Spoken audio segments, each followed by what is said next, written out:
Welcome in, everyone. Good morning. It is 2:19. We got a severe thunderstorm warning here in southwest Michigan. I'm Chief Meteorologist Joel Fritzman here, live with severe weather coverage. If you're just joining in, feel free to hit that like and share button. We are going to be starting our live severe weather coverage for perhaps the next couple hours. We'll have to see how long this goes, but we are starting off with a severe thunderstorm warning first and foremost for southwest Michigan. So go ahead and read off the details and loop the radar. National Weather Service in northern Indiana has issued a severe thunderstorm warning for northwestern Cass and east central Berrien County in southwestern Michigan until 2:45 a.m. At 2:16, a severe thunderstorm was located 7 miles southeast of Benton Heights, moving east at 20 miles per hour. For this severe thunderstorm warning, they're going to go ahead and do 60-mile-per-hour wind gusts and quarter-sized hail, so both severe for hail and wind. It is radar indicated. Locations impacted by this severe thunderstorm warning include Sodus, Millburg, Magician Lake, Spinks Corners, Dewey Lake, and Sandy Beach. For your protection, move to interior room in the lowest floor of the building. Once again, that's 1-inch hail and 60-mile-per-hour winds. Proportions of Berrien and Cass counties, tiny little sliver there. And you'll notice there's a weird shape to that severe thunderstorm warning. So this is actually where the jurisdiction cuts off for the two National Weather Service offices here in southwest Michigan. For Berrien, Cass, St. Joseph Branch, and Hillsdale County, that's covered by the National Weather Service in northern Indiana. Once this moves into Van Buren County, that's the National Weather Service Grand Rapids jurisdiction. And so right now, there's no warning for Van Buren, but the storm is on your doorstep if you're in southwest Van Buren County. So keep that in mind if you're in the Decatur, Hartford, Lawrence region along I-94 there, eventually heading over towards Paw Paw. As Julie mentions here in chat, feel free to send in any sort of reports you guys have to us this morning on our MSC app. Again, it's free to download. Search up Michigan Storm Chasers, Google Play, and Apple stores. It is there. Additionally, you can obviously send in your reports to us via Messenger, but right now, again, I do have our dashboard open behind the scenes, so I can look at all of the reports that come in via the app. It is a lot quicker than tabling through our Messenger right now. So if you want to upload stuff in a timely manner, feel free to do so over on our MSC app. You'll also notice here that we do have a frontogenesis band that has popped up. I mentioned this in our internal discussion here. It was posted on our page about an hour ago, I believe it was now. And so I mentioned that there's this frontogenesis band that's stretched across the region, stretching from Muskegon down to Jackson, and as a result, a couple storms have popped up along it. So much so that we do have a strong thunderstorm right now in the Freeport region. This thunderstorm up here has shown signs of consistently producing downburst winds of 40 miles per hour plus over the last hour or so, as this has crossed from Ottawa County into Kent and is actually deeply rooted in the atmosphere right now. And so with it being deeply rooted, some of those upper level winds are actually steering it a little bit further to the southeast. And so it's kind of made a little bit of turn to the right and is heading down to the north side of Hastings and Woodland and Lake Odessa. Anywhere on velocity radar right now that you see in the reds and greens, that is going to be your stronger winds, especially if they're brighter. However, in the latest scans, they have started to decrease. Now, again, this is a very strong thunderstorm. Would not be surprised if more downbursts continue to pop up in tow, especially on that southwest flank of that thunderstorm. We also have to the north side of downtown Grand Rapids, Comstock Park, Northview, Rockford area. This thunderstorm along that frontogenesis band has also continued to strengthen and has continued to move off primarily to the east with, again, as it becomes more rooted in the upper levels of the atmosphere, it will start to turn a little bit to the southeast. So Northview especially, south side of Rockford, eventually heading over towards the Canonsburg area. That is the area to watch for perhaps some strong winds and some small hail. At the current time, though, these storms in the Grand Rapids region are not severe warned. They are just strong thunderstorms. We are also watching off on Lake Michigan right now a pocket of very strong, intense winds just offshore of St. Joseph and Benton Harbor. At 6,600 feet, there is a pocket of wind about 75 miles per hour in nature. Again, not all of that's going to be mixing to the ground, but it is something to keep an eye on. We do have a decent amount of D-Cape out there tonight. So D-Cape is your downdraft cape, which is the energy that helps produce downbursts. So those downburst winds of 60 miles per hour are possible this evening. That's the primary severe hazard out there so far tonight. Hail and tornadoes are a secondary threat, not really expecting them. There's a very sharp stable layer out there as well right now down near the surface, and so we're not going to really see much in the way of tornadic weather. However, there's a lot of spin out there. We're just thankful that nothing's really surface-based. So good news for that. Bad news, though, again, flooding and wind are going to be a threat tonight. I should say this morning. It's already 2:25.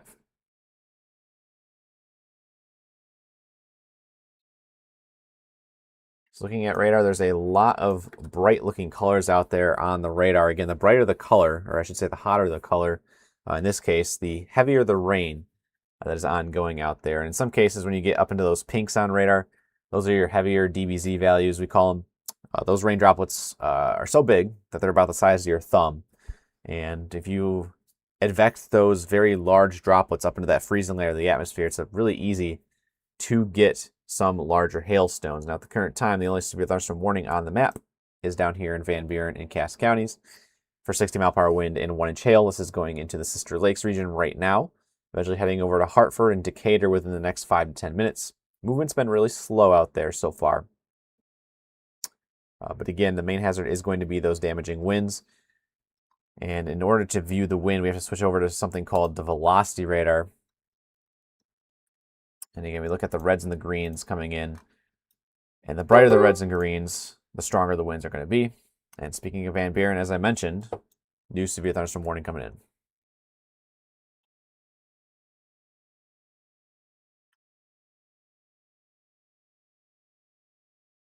Details coming in right now. All right. Are you back end or do you want to have your face on the screen? Okay.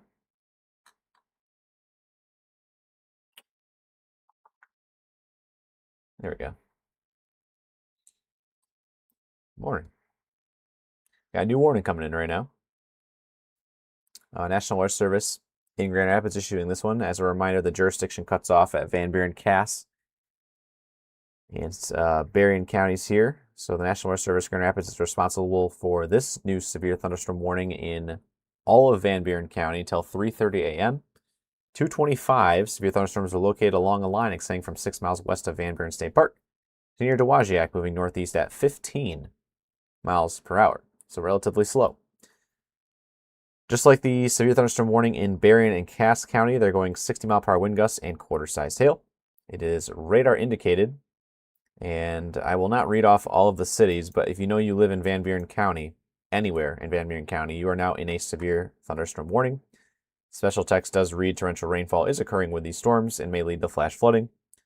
Do not drive your vehicle through flooded roadways. Once again, 1-inch hail and 60-mile-per-hour winds are the main hazard. And that is with this whole entire complex. So we obviously have the storms rolling in through Sister Lakes right now, but we also have this pocket of wind that is offshore St. Joseph and points to the northwest. And those are going to continue up to the northeast at speeds of 15, eventually heading into Allegan County within the next hour or so. We do have a lot of different motion out there tonight as well with these storms, which is going to be allowing for some flooding to obviously occur with rain training over some of the same areas. Right now there's a flood watch in effect for Van Buren, Kalamazoo, Calhoun, Jackson. And no, sorry, it's Van Buren, Kalamazoo, Calhoun only, and that corridor of 94, and then Berrien, Cass, St. Joseph, and Branch. Again, a flood watch is a blanket statement for the conditions favorable to produce flooding overnight. Doesn't mean it's happening now, but you need to be on alert for flooding that could be happening within the next couple hours. So keep that in mind. These heavy rain showers moving through, and if you guys saw the internal discussion we released, there is a potential for some flash flooding up here along that frontogenesis band. We already do have a flood advisory in effect for Kent County. That's in effect through the sunrise hours this morning. So, and these storms are going to continue to train over the same area as well. So we might see an additional flood advisory coming in for portions of northern and central Kent County, perhaps over into Ionia County if the storm continues to move slowly that direction. But as mentioned, flood warnings could be issued down here for portions of southwest Michigan that are actually in that flood watch at the current time.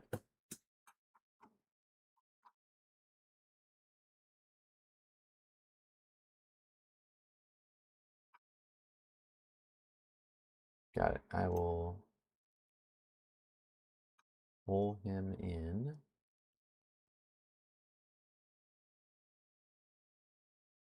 Freddie needs to rotate his screen.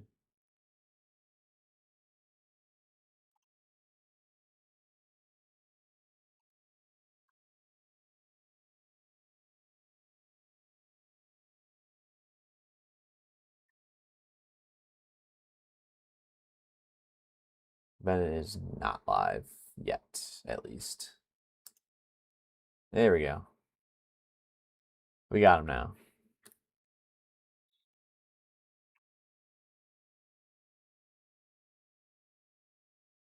Freddie is in Benton Harbor, so he's actually pinched in between the severe thunderstorm warnings at the current time. As he waits.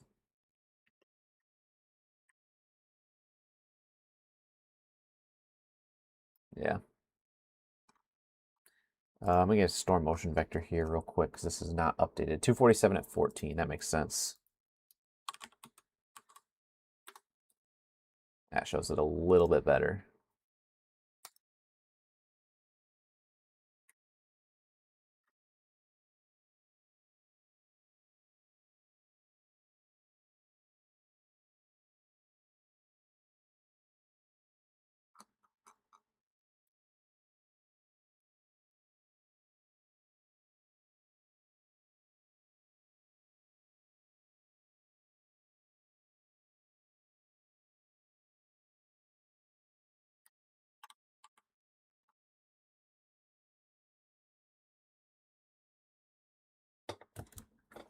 Mm-hmm.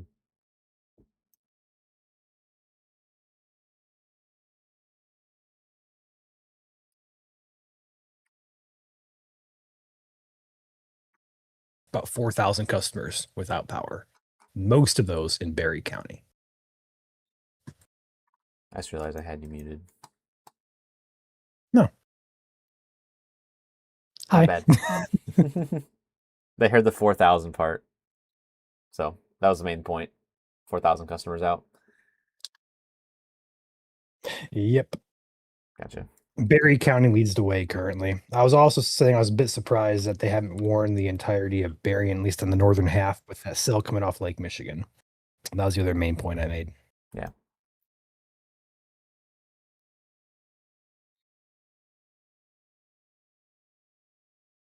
Also, we have a downburst ongoing just north of downtown GR, off of 96. Yeah. Starting to get an increase in velocity there in center of Kent. And that actually has some of the best storm risk odds out there right now of any cell besides the stuff coming off of Lake Michigan. 32% chance of severe right now in central Kent. Yeah. It's doing the exact same thing that the southern cell did, where it just continues to put downburst after downburst around the area. And this is also moving into a region that already has that flood advisory in effect, so could upgrade to perhaps a flood warning or maybe a flash flood warning if it continues to meander a little bit further south. The M21 corridor is kind of where all the rain has already been, so it needs to go a little bit further south to get into that same corridor there.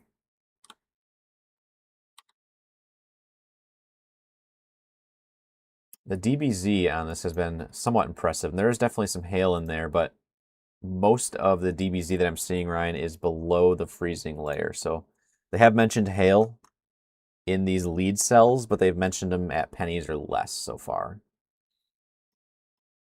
And I think the statement out there right now is 55 mile per hour wind and penny or pea size for portions of Eaton, Barry, and southern Ionia.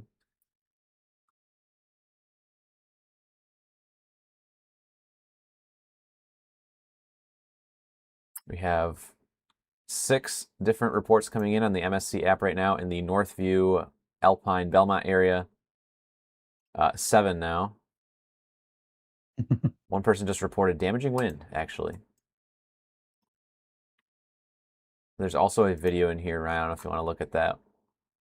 My screen is actually sharing. There's a couple of videos coming from within that Grand Rapids downtown area. Just some lightning, nothing too out of the ordinary here. But this is going to be sent in from an anonymous viewer. We also have one sent in here as well, back to the west a few minutes ago. from Lori, also showing the lightning and thunder as well with this storm. So I'm keeping an eye on that behind the scenes as well. Gonna see if I can't pick out anything else. I did notice that our our horizontal videos keep coming in vertically. We'll have to see if we can get a fix for that. I'm not entirely sure why, if it's a app issue or if it's a submission issue. Oh, it's an app issue. One of our members in our Discord was mentioning that they recorded it horizontal and it came in vertical. They actually had the lightning report there on the north side of Allegan County. I don't know if you see that on the map over there by Wayland, but that is their video.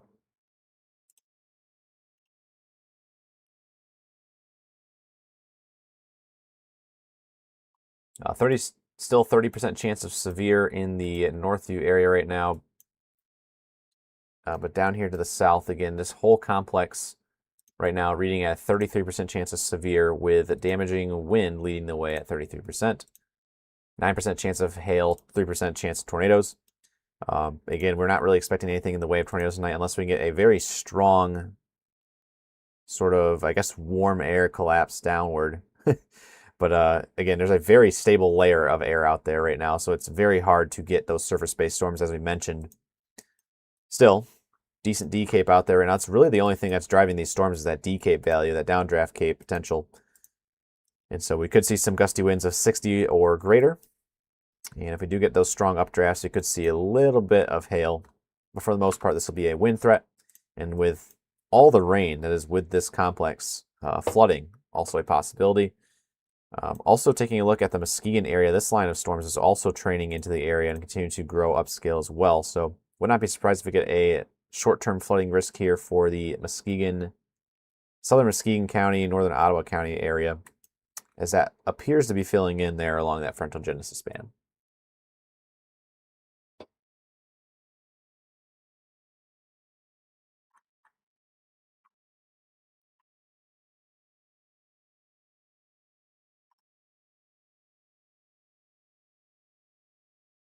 Multiple people reporting those power outages right now in northern Barry County in our MSC app. Thank you guys very much.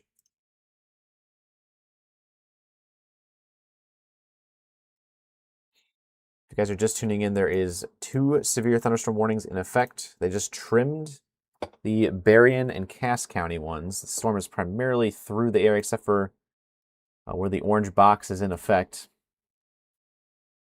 It's in effect till 2:45, so another 8 minutes on the Berrien and Cass County storm. 60-mile-per-hour winds and quarter-size hail. For Van Buren County, it's in effect until 3:30 a.m., moving off to the northeast at 15.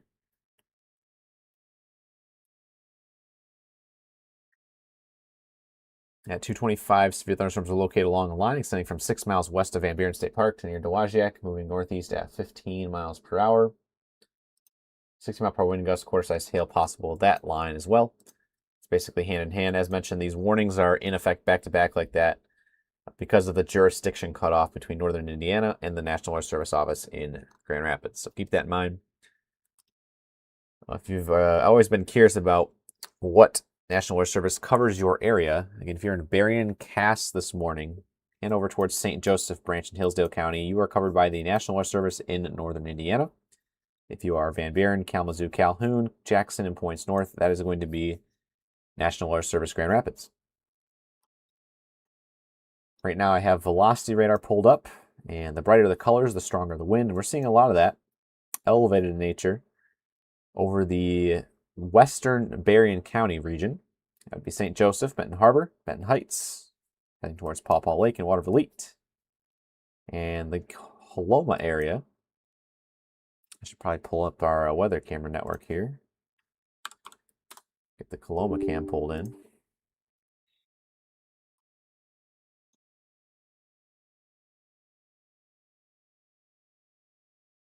I'll get it pulled up here in a second.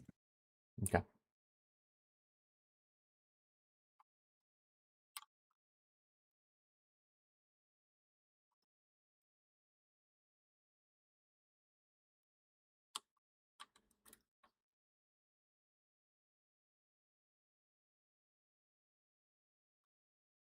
For me, it's not loading. I tried clicking on the logo and it's just not coming in, so. Oh, I spoke too soon. It's coming in now.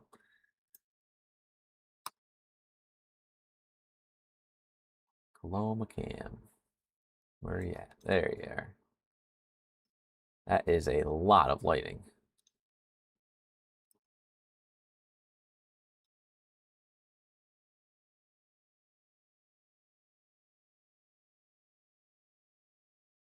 Get this changed over so you guys can see it. Strobe warning for those who are sensitive to the light. This is from Bluestone Defense in Coloma. This is looking right into that severe thunderstorm right now. And it is just constant lightning out there at the current time. We're talking, I mean, this is probably, what, 3 strikes a second, as you guys can see. So very electric storm. We switch it back to radar. You'll notice on our product here, there is lightning strikes all over the place. And so again, flooding and lightning, main hazards, but again, 60-mile-per-hour wind and 1-inch hail are the main hazards for severe, which is borderline, but still, severe is severe. So if you're in Covert, Hartford, Decatur, this heavy line, or the heavier rains are approaching right now, as well as the wind. Although most of this wind is actually embedded back in the south side of the storm. So you may get some fake wind to start, and then you get the real wind that's embedded back inside the main line. So precipitation may not determine whether or not you are at the start of the wind. So keep that in mind, even if you are 15 minutes in to these storms going through. These winds can pick up later on. Paw Paw, Bangor, Gobles, you still have a little bit of time, but the time to be taking shelter is now. Make sure you want to be away from any walls that have trees up against them, or trees that could fall through. If there is truly 60-mile-per-hour wind out there, you don't want to take your chance. Another thing people don't realize is sometimes you have rotted trees out there, and even the sub-severe winds can bring down those rotted trees. 40-mile-per-hour winds, 30-mile-per-hour winds. And again, those can pack a bunch, so you don't want to be in the way when they do come crashing down.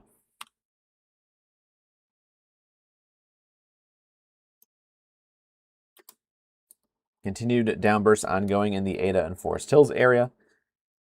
It's going to be out near the Egypt Valley and 2 Mile Road region. And down to the south, a new downburst between Freeport and Lake Odessa on these strong thunderstorms along I-96 heading towards Lansing. Back down to our severe thunderstorms. We're going to go ahead and check out our northern Indiana radar.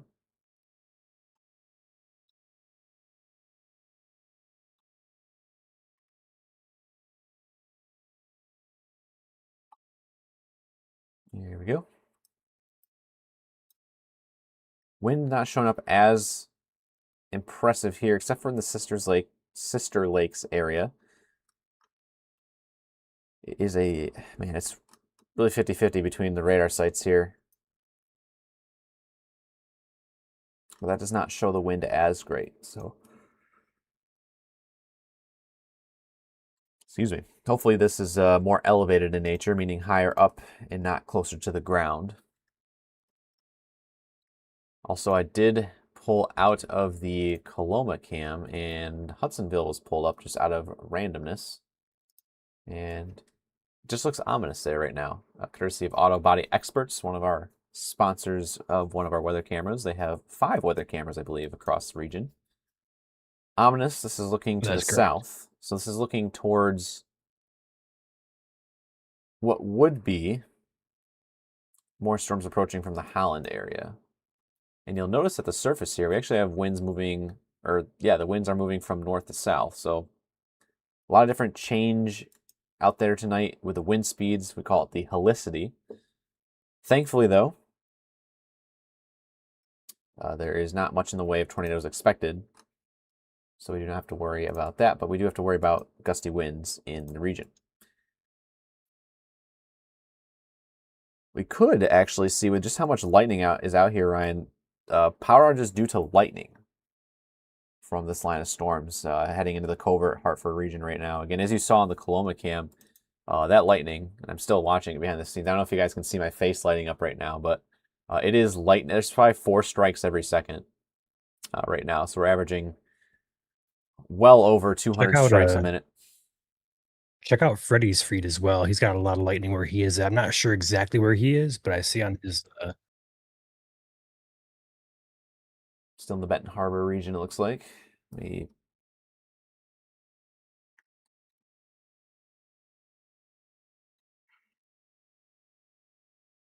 be correct. He's following behind that line.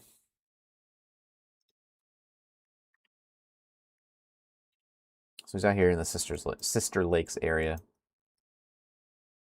That is quite the storm.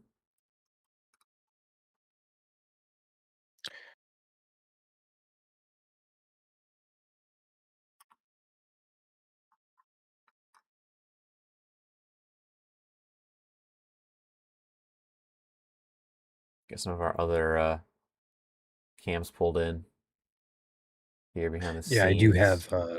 I have it pulled up behind the scenes. If you want me to get a camera, just let me know. Okay.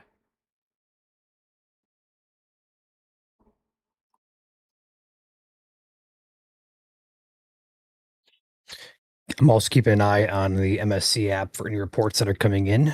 So far, there's not many things that are new. Kind of curious about the flooding with Cell further south. Oh, yeah.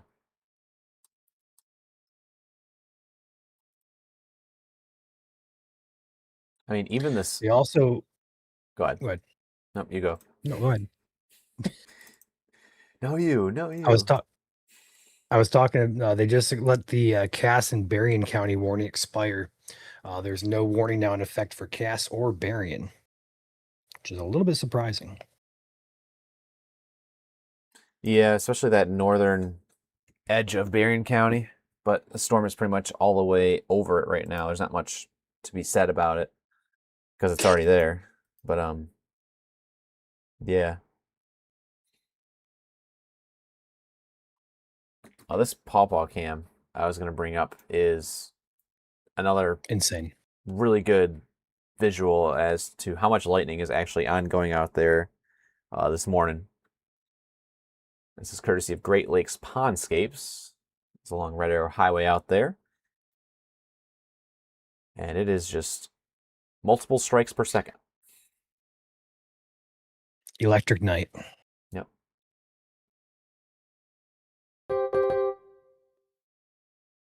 There we go. We spoke it into existence, Ryan. Berrien County.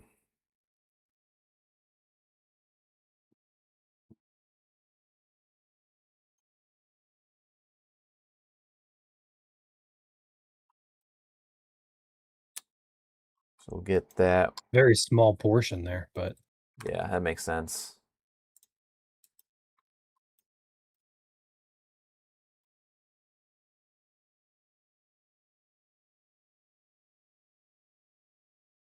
There we go. Just waiting for the orange box to pop up.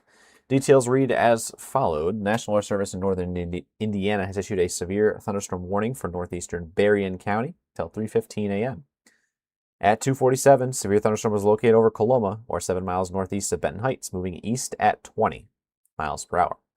Once again, this is going to be 60-mile-per-hour wind gusts and quarter-size hail, as the other warnings have also indicated. Watervliet, Coloma, Lake Michigan Beach, and Paw Paw Lake are all in this severe thunderstorm warning.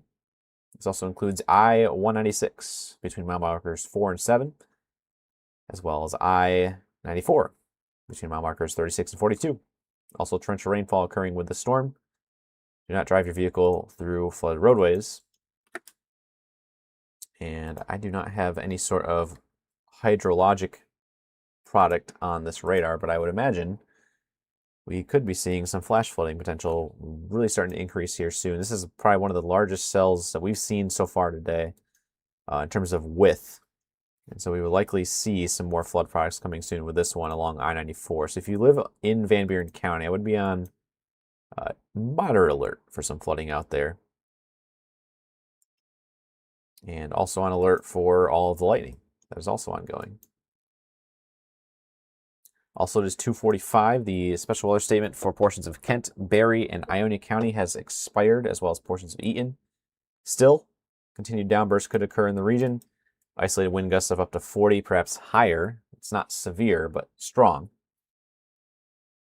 As this line continues off to the east towards Lansing. We did just get a viewer report, Ryan, in Barron County, that new severe thunderstorm warning, a video. I do not see it on my map just yet. Okay, 1 minute ago. Let me refresh. Yep, I just got it.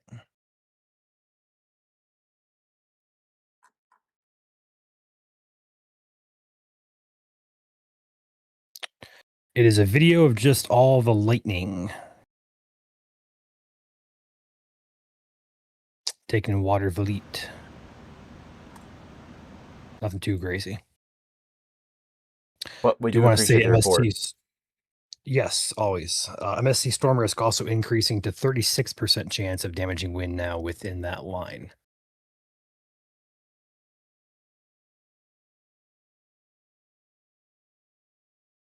It looks very impressive from the Grand Rapids radar in terms of the wind.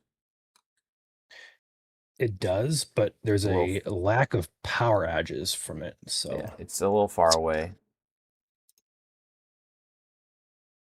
more than 50 likely elevated. Yeah, 5,200 feet from the Grand Rapids scan. From northern Indiana, it's about 4,000. And at 4,000, we're seeing a lot less wind. So there's a lot of mid-level wind out there tonight for sure. But not much of it mixed into the ground yet. Still, the severe thunderstorm warning does read off 60-mile-per-hour wind and quarter-size hail. So that is enough to get to severe limits. Another video was just sent in of the frequent lightning in the Paw Paw area by an anonymous user. Thank you very much. Looking to the south-southeast. If you're anywhere in Van Buren County, I would be staying in shelter until this warning expires, which is at 3:30 a.m. Now you can see the trajectory on this as we let it loop through. This is heading towards portions of Allegan and Kalamazoo counties, likely by around 3:30 into the 3:45 a.m. time frame, maybe sooner if this continues to pick up speed. So within the next half hour to 45 minutes, if you are in Kalamazoo County especially, you need to be ready to be taking shelter if a warning is issued. Joel, I have I don't have it pulled up, but I'm watching the West Side Garden Center cam. A lot of lightning there, but there's also a pretty cool cloud feature. It's almost like a smoothed out roll cloud out ahead of the line. It's visually appealing. I can share my screen if you want me to.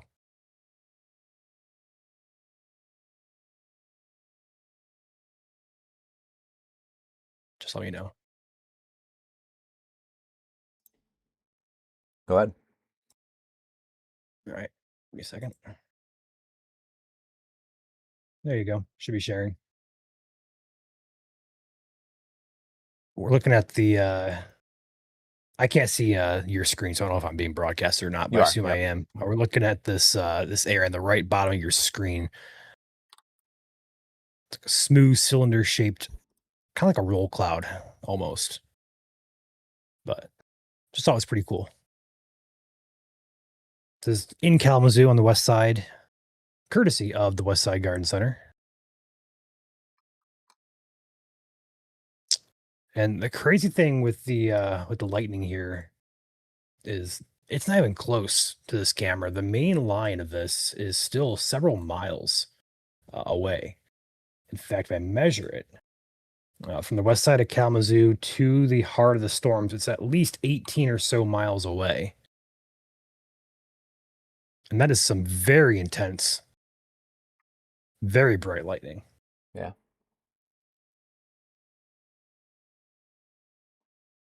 I bet if I were to step outside my house here in the Lenawee County area, Joel, I bet I probably could see lightning to the west.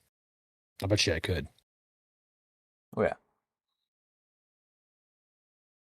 Not heat lightning. Let's not start that argument. Our moderators always do. Instigating. I believe one of our moderators' nicknames is actually Julie Heat Lightning T. So Precipitation discussion just came in. See that? It's a large one too. Yeah. Kind of overlaps the one that I wrote. Surprise, surprise. Yep. I will get that on the page. Okay. Hourly rainfall to 2.5 inches an hour. They are Yeah. saying that rainfall rates may exceed 2 inches per hour. That is wild. Low-level jet is gradually strengthening, as noted, transporting robust thermodynamics with Mu Cape values of 3,000 to 4,000 joules. Wow, that's going to be a lot of rain then. Holy cow.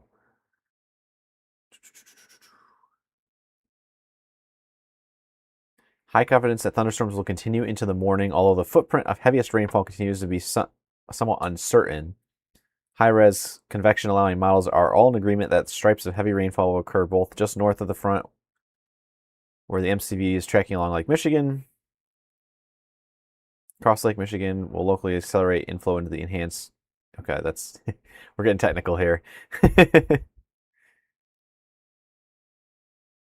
Yeah, I was looking at that moisture transport earlier, and I was like, if that moves in from the Chicago region, we're going to be cooking with rain later on, and that seems to be the case, as indicated by the Weather Prediction Center, who have just issued that precipitation discussion.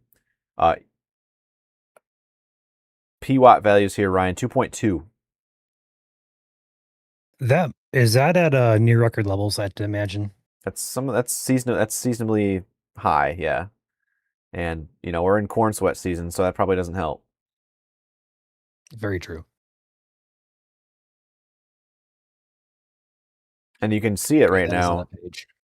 Those p-watt values of 1.5 and greater, all the way up to the 190 or up to the 96 corridor. So, again, with that Mu Cape, we call it Mu Cape, MOO, but it's MU. It's the most unstable cape out there. Again, that's going to just continue to advect more moisture into the region, especially with lift in the area from the MCV. That is just going to continue to blossom up thunderstorms basically everywhere across the region. And so, heavy downpours in these heavier reds and pinks on radar, and as they're going to continue to fill in, will result in a bit of a flooding risk this morning. So if you guys have the MSC app, you should have gotten that precipitation discussion as well. If you have a saved city inside of that precipitation discussion. So if you want to read up on all the details for that precipitation discussion, you can check it out in the app. It was issued by the National Weather Service Weather Prediction Center, which monitors flash flooding potential.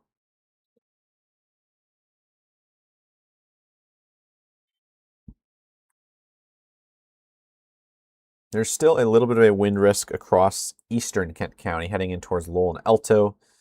That downburst there continues. Also, the southernmost cell in the Lake Odessa region, that is also continuing down the M43 corridor, which would be heading towards Grand Ledge, likely within the next half hour. However, this is congealing into a big old blob. And so kind of pinpointing individual downbursts will be kind of just coming and going as it pleases right now, especially if we continue to fill in at the rate we are, which we are moving. We're getting to that point where we're going to start seeing Barry County start to fill in soon, I would imagine. And this will just continue to pour a bunch of rain into the region.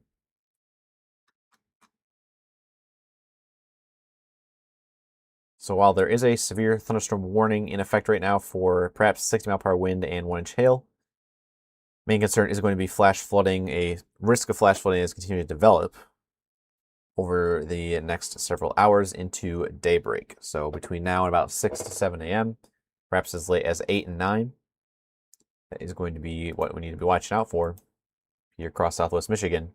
Uncertainty does exist as it continues towards the 127 corridor. I would imagine the p-watt values will still be sticking around in some capacity.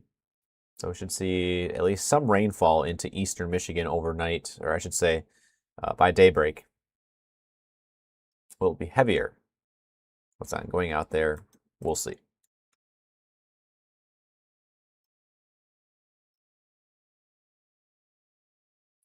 We are thankful, though, that these storms are not as surface-based. Supercell composite out there for portions of these cells, especially down here in southwest Michigan, where the severe thunderstorm warning is in effect, is up around a 16. And usually we look for supercell composites that are 2, 3, 4 at best. So this is a very unstable and very spinny environment out there.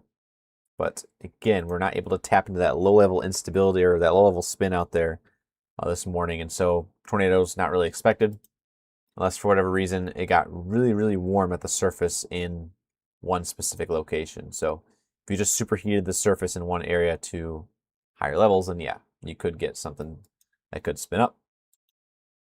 But for the most part, it'll be just some gusty winds of 60 miles per hour, which, again, that can bring down just as many trees as a tornado, so you don't want to discount them completely, especially if you're in Van Buren County right now, where that severe thunderstorm warning is in effect.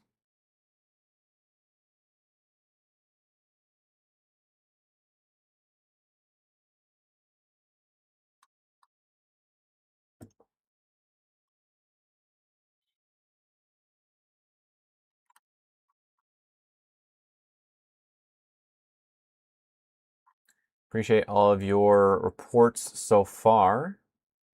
We've had 50 submitted reports in the last hour across southwest Michigan, ranging from thunderstorms to rain to power outages and sometimes even some damaging winds out there. So appreciate them. Again, if possible, if you have a video to submit or a picture to send with it, it does kind of help. Otherwise, I do appreciate what you guys are seeing.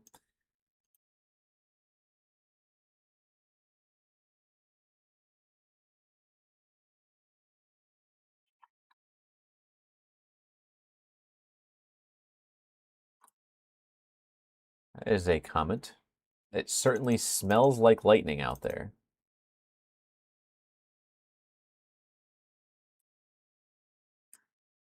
I'm just gonna say it. I didn't It know is you could. 3 o'clock in the morning. As I said, I didn't know you could smell lightning, but I get it because maybe you're thinking of the that one ingredient in the rain, the prehictor or whatever it's called, that you can smell the rain coming. So I get it, but I didn't know you could smell lightning.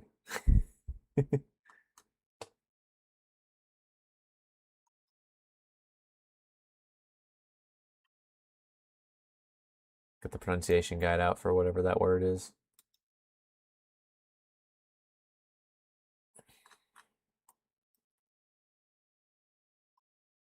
On a night like tonight, when there's so much lightning out there, honestly, the weather radio won't wake you up. It'll be the lightning and the thunder, because there is just so much of it. If I zoom out, you guys can see it here with your own two eyes as well.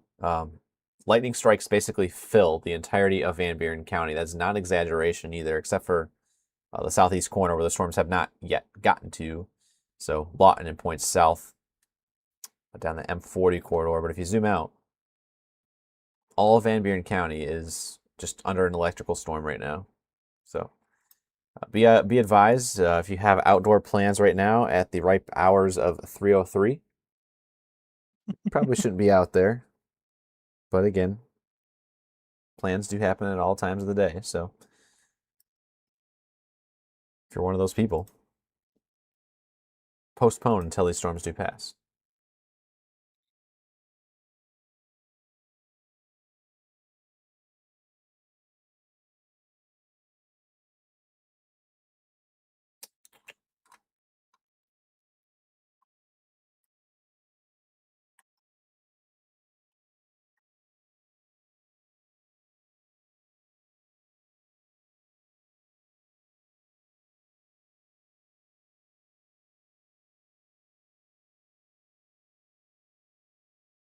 Hold some of our comments here. Again, we only have one severe thunderstorm warning in effect right now, so we're kind of... Well, we technically have two. Berrien County, that's a very short-lived one. Berrien County, you guys are going to be clear here in the next 5-ish minutes or so. Lightning's starting to tick down, and the rain is moving out very quickly. If you're in St. Joseph, Stevensville, Bridgman, that is an all clear for you guys. Again, if you're in Kalamazoo, Portage, surrounding regions, this is an electric storm heading your way with perhaps some gusty winds and some large hail involved, but it's going to be hard to stay asleep when There's just so much lightning out there at the current time.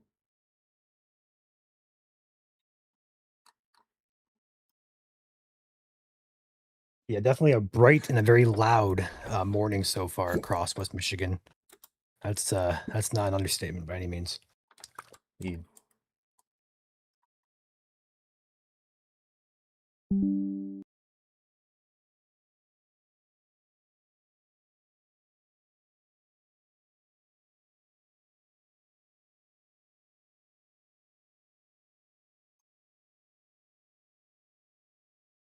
That storm, by the way, is continuing down the 94 corridor. So if you are Kalamazoo, Battle Creek, Marshall, eventually maybe towards Jackson, this storm is heading your way.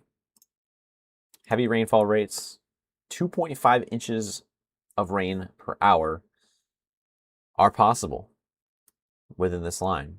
Again, those PWAT values, as we mentioned, that is how much rain, when you condense all the water vapor in your atmospheric sounding down to a jar, that's how much water vapor worth is basically in one single location in the atmosphere. So when we have PWAT values of 2.2 out there, that's basically the equivalent of the rainfall rates that would be falling.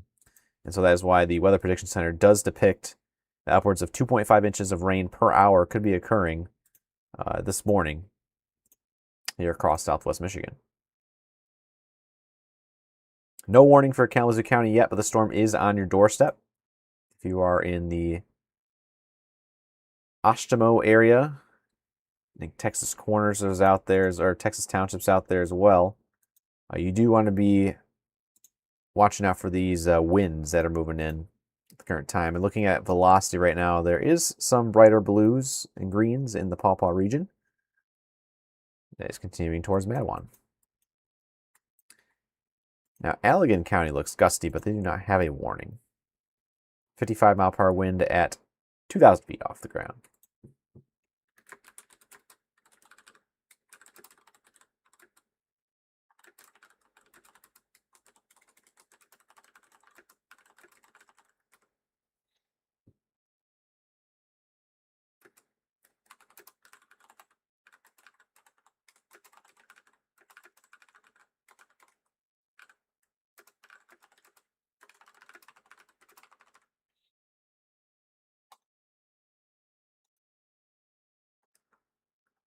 Back up to the north, I just wanted to make a mention here that flash flooding is probably going to be happening here soon for Kent County. Again, that's just continued to fill in across southern Kent County, across an area that already saw that lead storm.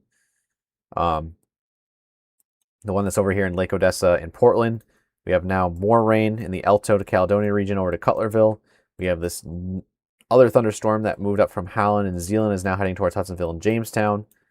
And then lastly, we do have this line of storms that's still on Lake Michigan, heading towards Grand Haven, Ferrysburg, down towards West Olive, and that's going to continue towards Grand Rapids as well. So if you're in Southern Kent County, especially right now, I'd be on alert for perhaps a flash flood warning maybe getting issued soon. Again, that's up to the discretion of the National Weather Service. But again, just looking at all of our ingredients on the table out there, plus the fact that we have more storms filling in over an area that's already seen 2 inches of rain, we could see perhaps 4 inches of rain in spots if this continues. Watching the area very closely between Paw Paw and Hartford.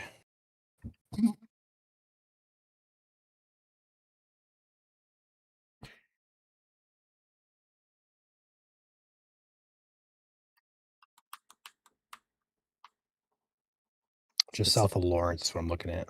Specifically for...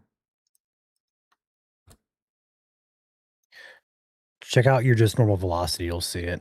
I don't have SRV turned on.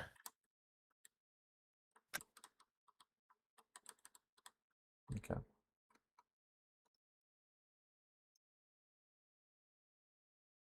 Is my radar old? Is that what my problem is, perhaps? Maybe.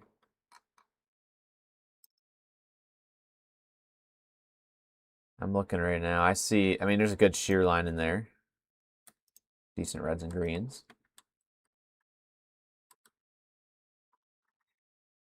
We need a lot of, as I say, we need a lot of warm air. Yeah, I'm looking at an old radar scan. For some reason, it's stuck at 3 o'clock, so forget it. Dang.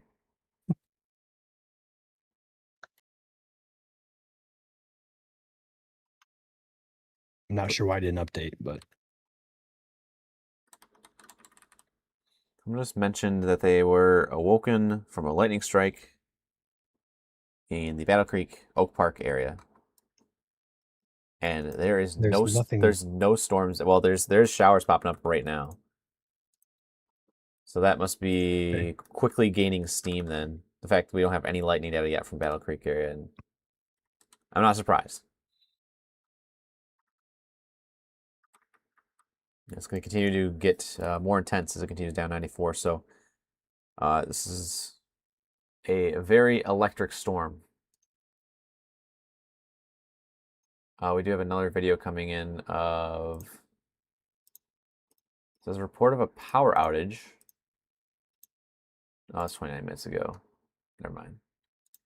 29 minutes ago, though, in Mattawan. That doesn't line up. Let's see, though. Maybe. Oh, that's the video I already checked out. Okay. We're up to about 5,000 customers in the state without power, and that is actually more than we had on the previous event that we covered during the afternoon hours on Sunday. So we are already exceeding that number of outages with just this event. I think you all already mentioned this as well, but that rain is continuing to fill in across the Allegan, Ottawa, Kent, eventually moving into Ionia, Barrie, Eaton, and Clinton County here. So I think our flash flood risk is definitely increasing dramatically over the next couple of hours. Yeah.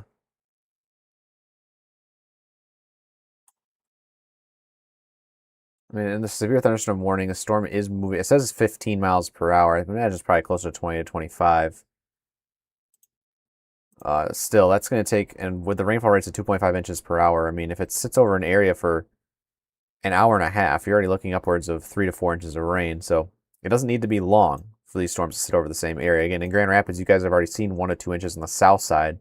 Again, Cutlerville, Kentwood, Wyoming, Granville, over towards Jamestown. Already saw that 1 to 2 inches of rain already. Now we're already seeing more showers filling back in.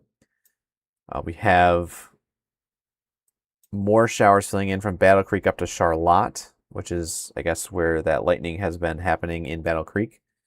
And so Barrie County has kind of been surrounded so far, but you can see it's starting to fill in right now. And this will continue to be the case as it moves towards I-69 here. Now, the general trend here is it's supposed to be weakening as it moves across 127. So Elma down to Lansing, down to Jackson. But that flooding threat could exist a little further east than 127, which is what the precipitation discussion does currently list here on the map.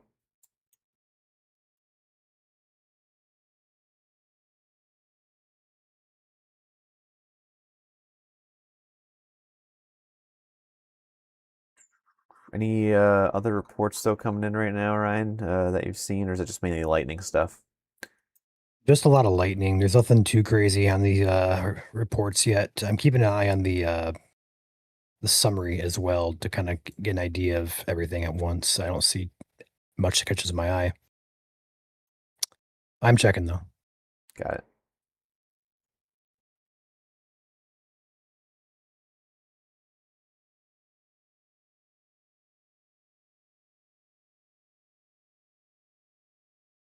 Have to imagine if you're in downtown or anywhere in Kalamazoo, really Portage, probably going to have some street flooding ongoing, next hour or two as this big old blob moves through Kalamazoo County.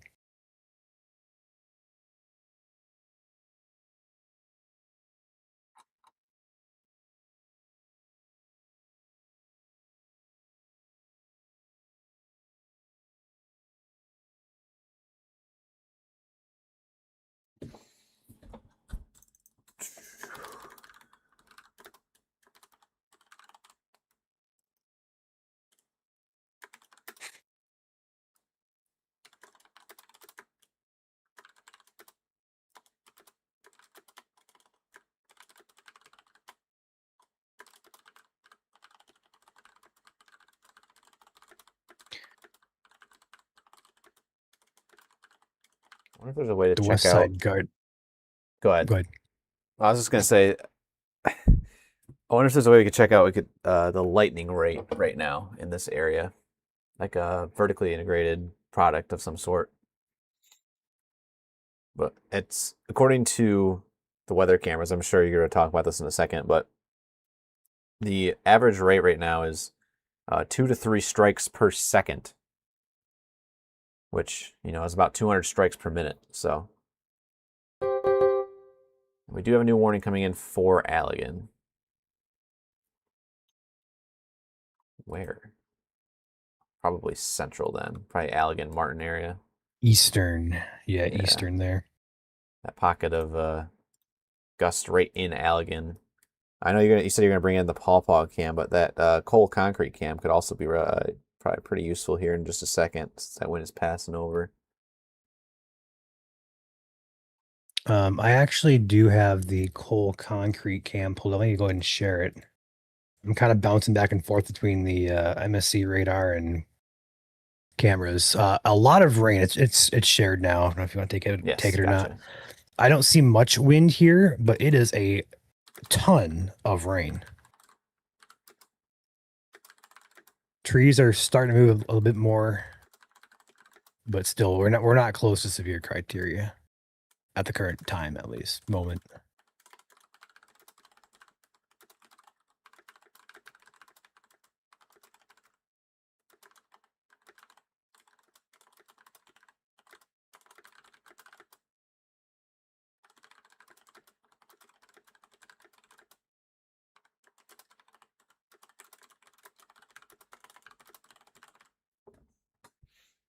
So the details on this are going to read as followed. The National Weather Service in Grand Rapids issued a severe thunderstorm warning for eastern Allegan until 3:45. At 3:14, severe thunderstorms are located along a line extending from 8 miles south of Hudsonville to near Otsego, moving east at 40 miles per hour. And it is just a wind threat. 60-mile-per-hour wind gusts are possible. It is radar indicated. Roof damage, siding damage, and tree damage is all possible. Allegan, Wayland, Otsego, Plainwell, Martin, Dorr, Hopkins, Moline, Burnips, Green Lake, Bradley, and Shelbyville are all in the severe thunderstorm warning. And as mentioned, torrential rainfall is occurring with this storm. Do not drive your vehicle through flooded roadways. That is this new orange box you see on the screen. Eastern Allegan County. And I would imagine if this continues to be gusty, it will also trigger a warning for Barry. Yeah, the wind in Allegan is still sub-severe, but there are little pockets and little brief bursts of some heavier winds here and there. It's starting to pick up a little bit.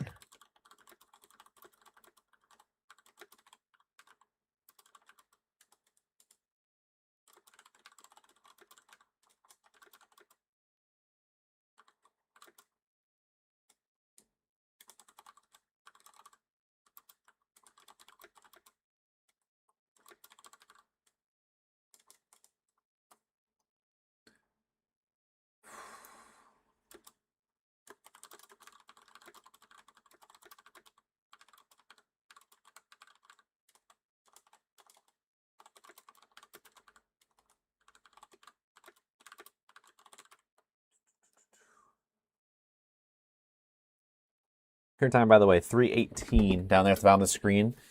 I'm Chief Meteorologist Joel Fritzma. Top right, below me is President of Operations Ryan. And we'll be live here until these warnings expire this morning. Keep wanting to say this evening, but I have to keep reminding myself it is 3:15 here. We're well into the MSC after hours. So thanks for following along. If you're new here, we'll welcome you to the channel. We've been here since 2022, covering the state of Michigan through all severe weather events. And if you haven't yet done so, feel free to hit that follow button. We'll be here covering these storms from beginning to end anytime severe weather strikes, which is right now. Joel, we have outages coming in just north of Allegan. Okay, so that is mixing the ground officially. Yeah, looking at the outage map here, it looks like there's 2 reports of outages. One has 429 customers affected. The other one has 126. So roughly 500 to 600 customers affected, and that outage is literally just north of the town of Allegan. just reported. So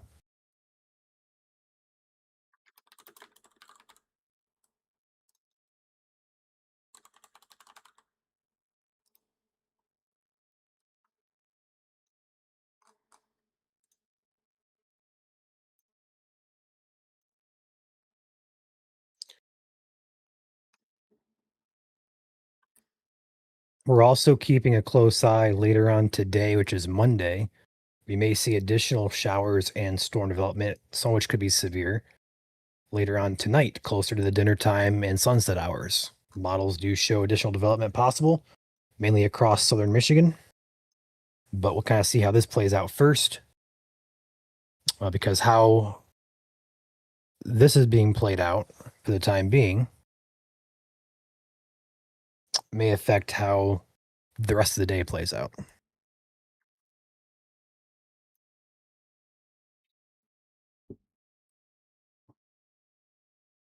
And we're kind of in that zonal flow pattern right now. We call it the Ring of Fire, but it's been more less of a ring and more of a necklace, I guess you could say, stretch across the area where these storms are just continuing to travel straight from west to east. These complexes, these MCSs as we call them. And so this is going to continue to be the main theme over the next 2 days here. So Monday, today, and Tuesday. There's also a severe risk on Tuesday as well. So stay with us. We got you covered every single day. And again, the main hazard each day is primarily going to be that wind component, along with some flash flooding as well, which, we're already stacking up the rain right now and Sunday into Monday. And so we still have, another 48 hours to get through.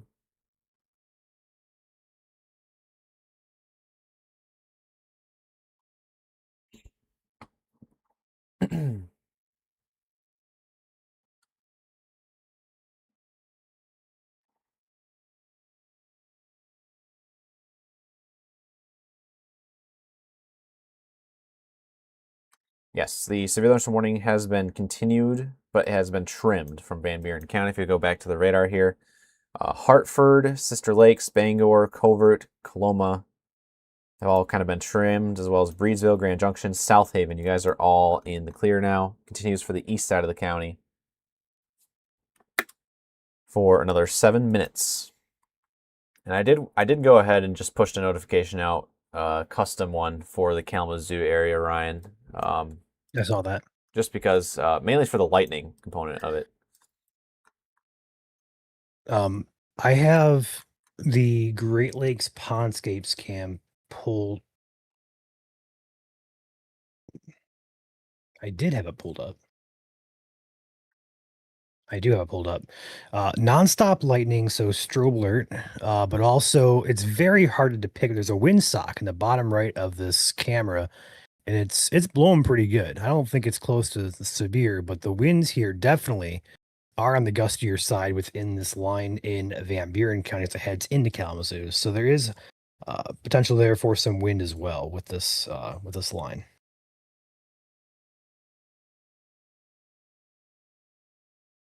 Absolutely. It's just an insane amount of lightning. Courtesy here of Great Lakes Pondscapes. One person asked, was a good way to receive warnings? Again, the MSC app is available. You also can download other apps out there. Emergency by the Red Cross is also an option. Many different ways to do so. They're all free apps, especially here at MSC. Our app is free. It will alert you anytime there is an alert in your area. And the best part about our MSC app is, as I just mentioned, I pushed a custom notification out for Kalamazoo County and portions of western Calhoun County, and a tiny little sliver of southern Barry as well, so Hickory Corners, for the lightning and wind threat that is moving in through Kalamazoo right now. There's no severe warning in Kalamazoo, but we're able to kind of push our own notifications out. You can kind of call them our own alerts if we are seeing something on radar that does need to be discussed. So keep that in mind. Kalamazoo County, that is the current statement in effect. And yes, if you are looking for an app, Michigan Storm Chasers on Google Play and Apple right now, type in the full name, you should be able to find it. Other people said they can't find it when they type in Michigan Storm Chasers, so try the alternate method, which is MI Storm Chasers on your app store. So weird.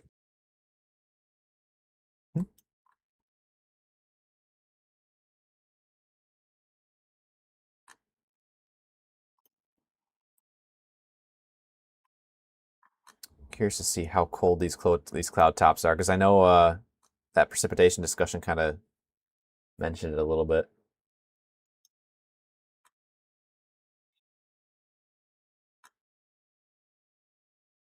Oh yeah.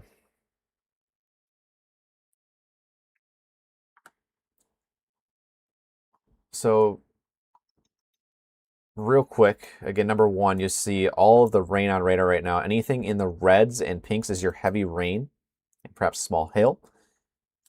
As you can see, a lot of rain heading over the same locations right now. This is going to be something to be monitoring over the next several hours here. And this is going to continue towards the Lansing down to Marshall area by around 4 to 5 a.m. So that's coming your way, especially heading towards Jackson if it can stay together. The one thing I wanted to bring up is the cloud tops. Check that out.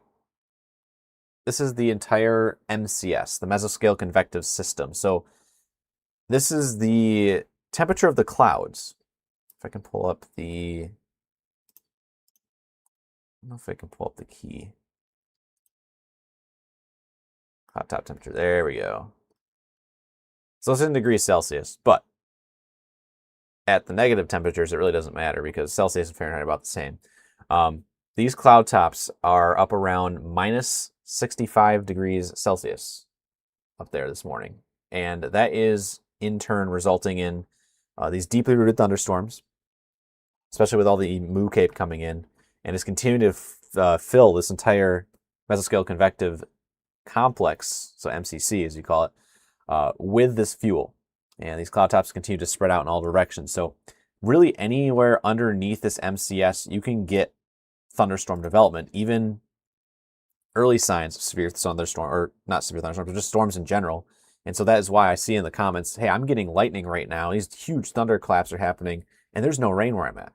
Well, if you take a look at the satellite view, this entire MCS is all across southern and central Michigan. If you're over there in Detroit, or if you're up in the Thumb, or if you're up there in Cadillac, the edge of that MCS is so large, it gets all the way up to you guys right now. So theoretically, storms can be forming anywhere underneath this MCS right now. So it's a very large system, and it is continued to be fueled by just the Mu Cape that continues to be filled into the region to get that most unstable cape that is along that moisture transport. So I know it's a little technical, but that is why you guys are getting all of that lightning out there this morning. Pretty fun.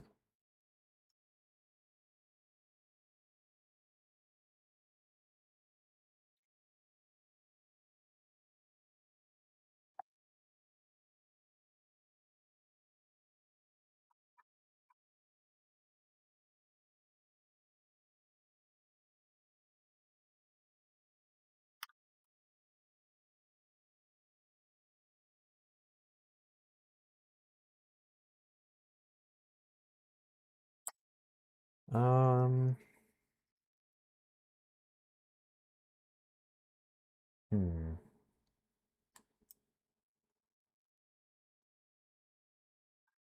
So far, a couple outages coming in right now. I see them popping in on our MSC reports feature on our app and also on the Consumers Energy outage map. Double check and make sure if any of these are new. Ryan, you've been looking at it more than me, so I have to double check and make sure that some of these are new versus old.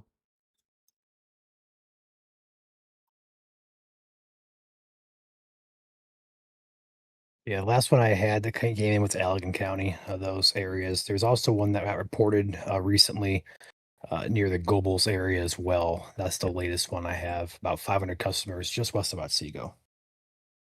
It appears to be, according to radar, the Gobles to Alamo area. So this northwest corner of Kalamazoo County, because there's a new outage that popped up just north of Alamo, as mentioned here. So between Alamo and Plainwell. And as you can see on velocity radar, there is a pocket of bright greens and even changing over to blues there, which is indicative of 50 to 60 mile per hour winds. And so technically, Kalamazoo would probably need to be in a severe warning if that is truthfully mixing down to the ground, but they are not issuing one at the current time.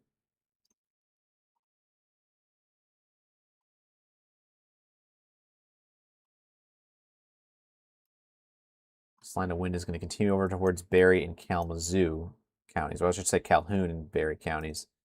And again, that rain is continuing to fill in across Barry County. As I mentioned, it went from nothing to, hey, check out all of northern and western Barry County being filled in just all of this heavy, heavy rain. Definitely a concern for wind, though, right now. Martin down to Plainwell.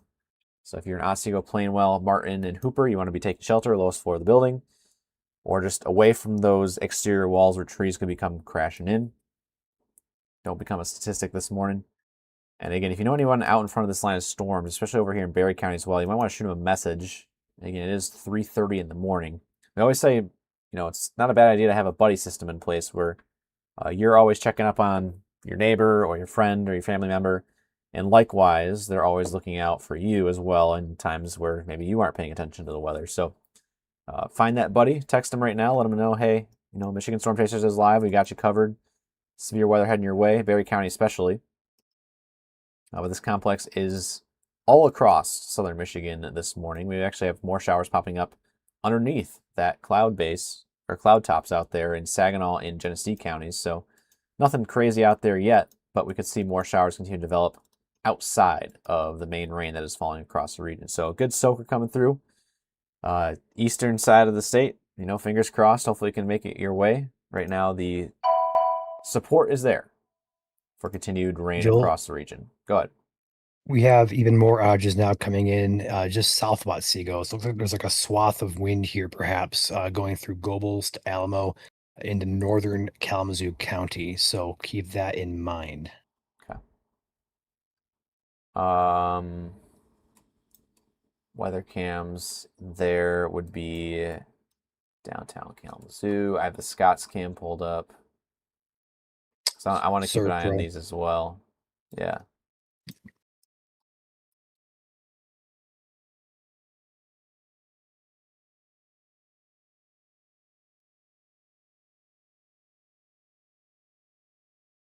What else do we have out there? I guess Vermontville would probably have it as well. Our West cam is back. Is it? Yep.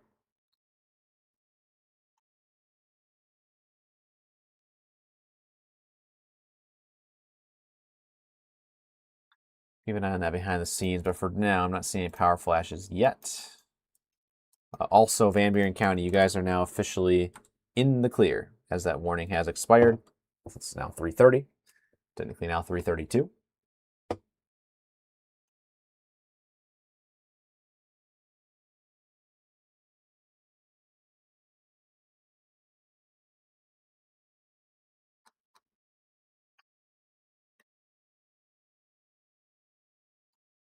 The SurfPro cam in downtown Kazoo, while the trees aren't really moving that much, you can see this, what I call the surf of the rain shield moving across the road and the streetlights.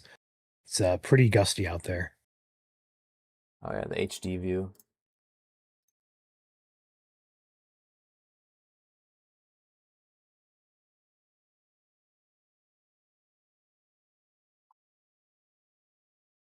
Sideways rain.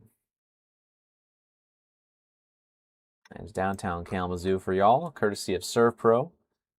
Plenty of lightning out there as well moving in. On the left side of the screen, you can see the trees swaying in the wind.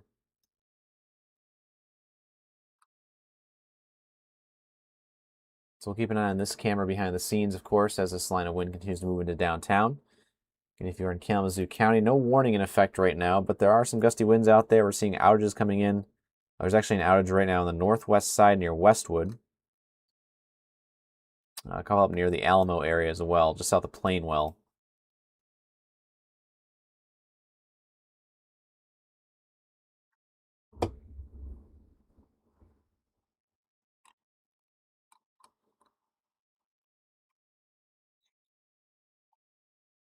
They did issue a flood advisory. I don't know if you wanted to post that on the page, Ryan. Barry, Eaton, and was it Ionia? Yes. Got it. On it. Sweet. That wind continues to pick up in downtown Kalamazoo.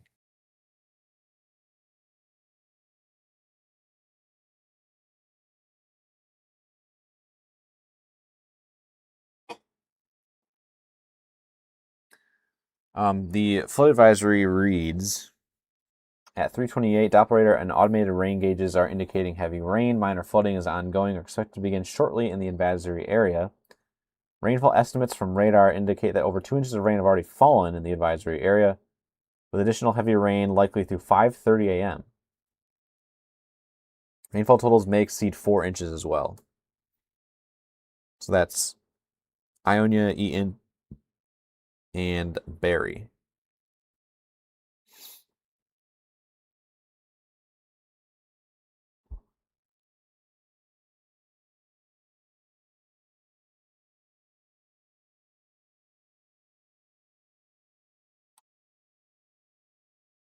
There's a cat on my lap.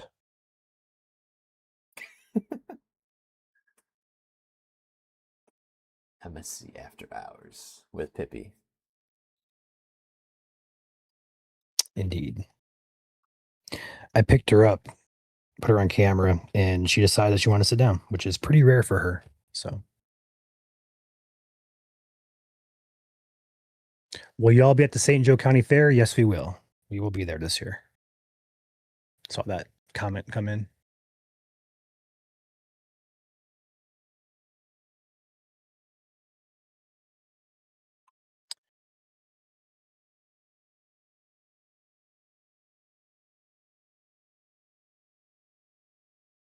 Ooh, I need to get my phone charger here.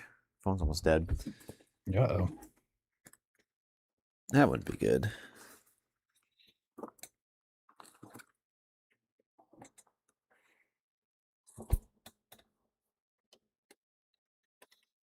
It's nice. What's nice about our MSC app as well is, compared to some other pro radars, it does have the advisories out there as well for flood.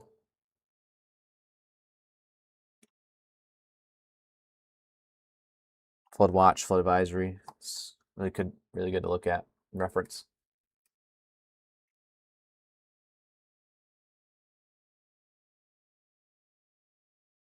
I have not seen any new reports come in as of late.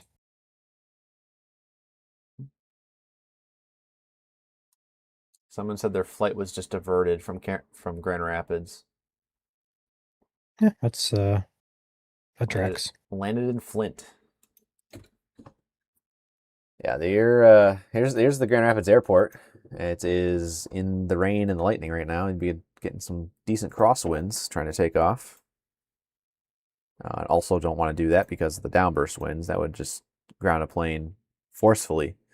You don't want to be taking off in that. You don't want to be landing in that. Not fun. So makes sense why there's a diverting going on this morning. Honestly, it's kind of surprised because Grand Rapids really doesn't have a whole lot of morning flights until around that 5 a.m. time frame. So let's get there early.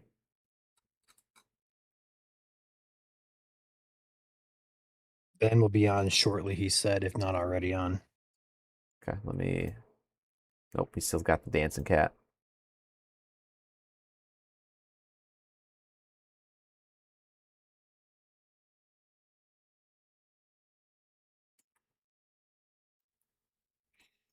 So if you guys are just tuning in, what we're looking at right now is a ton of lightning in Kalamazoo. No warning, though. Wind for Barry. There's a warning. Well, not for Barry, Allegan. But that wind is now into Barry. Northern Barry, southern Ionia, southern Kent, northern Eaton. Flooding. And that flooding threat could also extend up into Kent, Ottawa, Muskegon as this rain continues through the region. Pewatt Valley is out there around 2 to 2.2 inches, and that is seasonably pretty high across the region. Don't claw me, Pip. I got you. They they've issued a day 5 rainfall outlook for next weekend. Well, yeah, it'd be Friday. Thanks, So, Pip.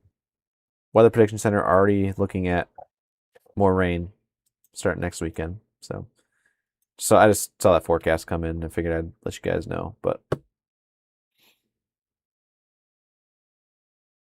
more outages coming in. Eastwood, Collins Corner in Kalamazoo County.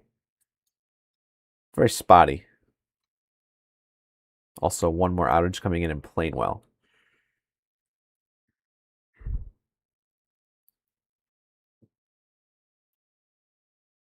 And that is likely this pocket right here, showing up as the brighter greens, changing over to blues. Radar depicts winds up to about 50 at 1,900 feet off the ground.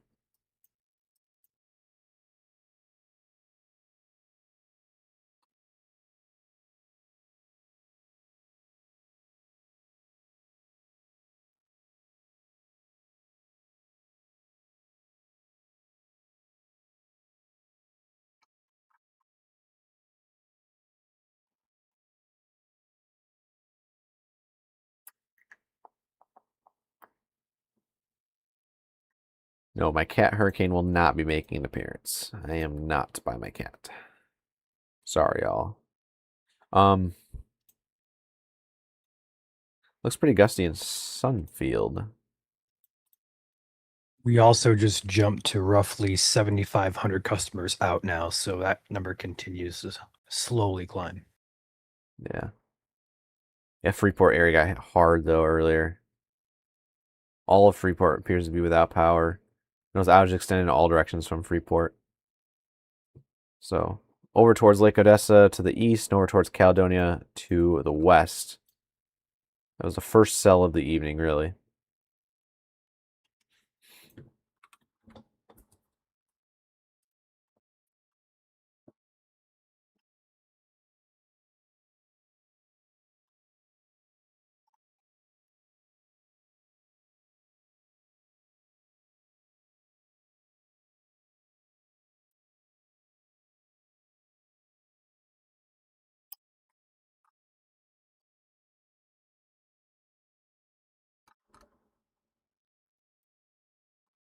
Wait to see if we get any more warnings coming in, but they just did cancel the Allegan County one because the storm is out of Allegan County. So we're in the clear right now.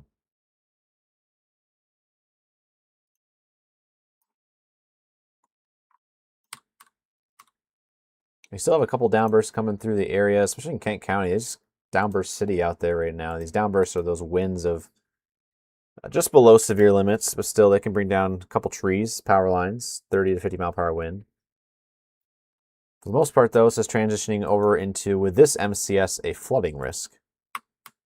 MCS, once again, stands for Mesoscale Convective System. It's the entirety of this swath of rain and storms that is moving through the state. The strongest storm right now probably going to be down here in the Dowagiac to Kalamazoo region just because of how much lightning is out there at the current time.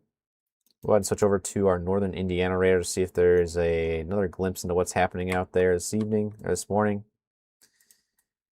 And there are a couple pockets there that are interesting in nature. Also,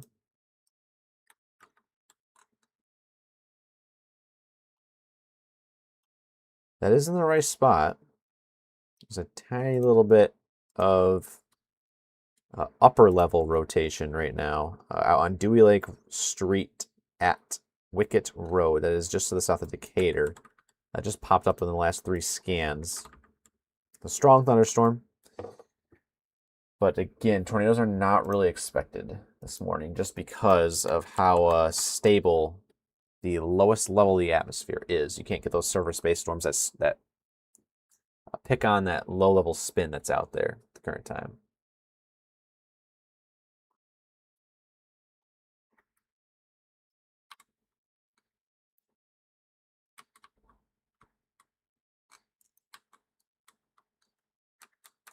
For a new velocity scan to come in to see if something changes. Hopefully, okay, good. Let's say, hopefully it was just there for 2 or 3 scans, and it is. So it looks like it's occluding. Could re-strengthen, but again, Marcellus, it's the area to watch.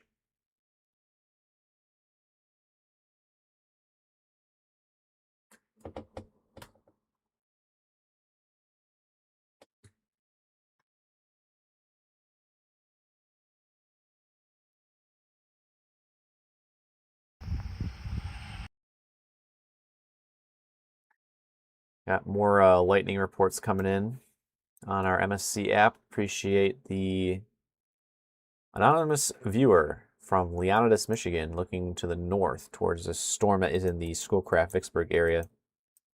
Very strong. Get a lot of lightning out there. We're looking at lightning rates of 2 to 4 per second, which is about 200 per minute. The good news is over on our MSC Pro app, again, we do have our storm risk, which shows you the total percentage of severe chances for each individual cell that has popped up.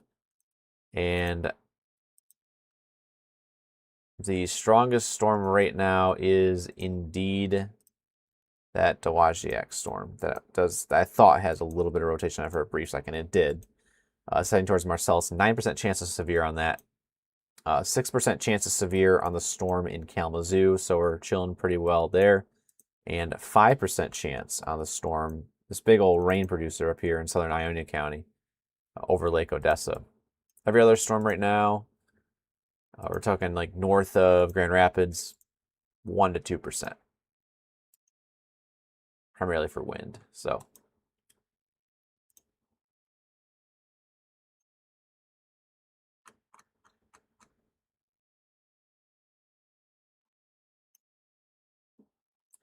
I had 95 viewer reports come in the last hour from y'all here across Southwest Michigan. Appreciate those. Keep them coming on our Michigan Storm Chasers app. Free to download, of course. At some point, again, if you haven't heard the news, we will have our live streams able to be viewed right in the app in a future update. Again, that's going to be one of our first overhauls, I guess you could say, in the near future. So we'll have to switch between apps to watch at some point. We have additional outages, kind of sporadic in nature, coming. We have one that just popped up near the Lawrence area. Not much happened over there on radar, but saw that pop up. Also, a couple spotty outages in northern Kalamazoo County. One just popped in Barry near Doster, just west of Hickory Corners. So we have continued outages, nothing widespread, but they're kind of sporadic in nature. Check Ben's stream. Probably him popping on. He is on. Yeah. And Freddie is off. Sweet.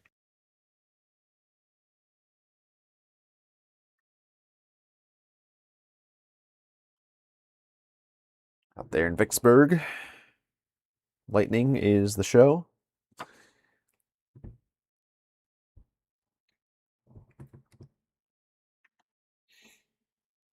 Right now we are currently severe free.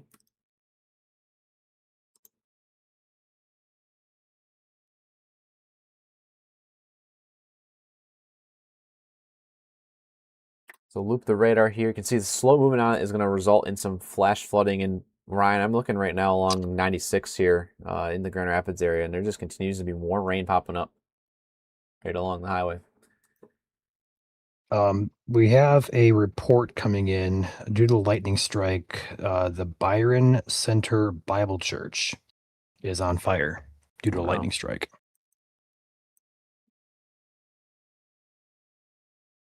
That's not good, and that's what I was afraid of, especially in Byron Center is away from the main electrical storm out there, but nonetheless, again, a lot of lightning out there this morning, so not surprised. A lot of cloud to ground bolts out there as well, with how much move cape is in the area. So hopefully they're able to extinguish that fire in the Byron Center area.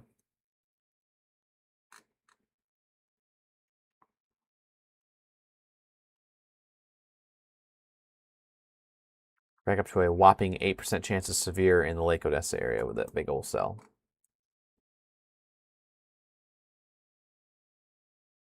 Taking a zoomed out look, most of our heavy rain right now on 96. I guess you could say 196 too, but on 96 between Muskegon and Portland. If you're to the east of Portland, it is still heading your way.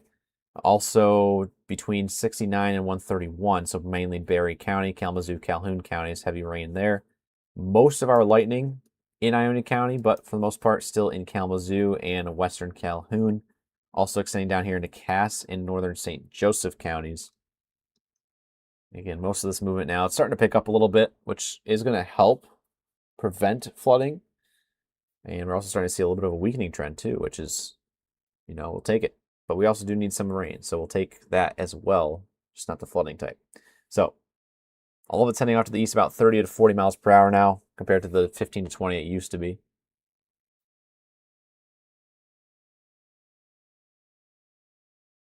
Again, this stream this morning, as always, is brought to you by a bunch of our trusted partners. Again, shouting out some of them right now. Of course, A-Class Construction and Restoration in Northwest Michigan.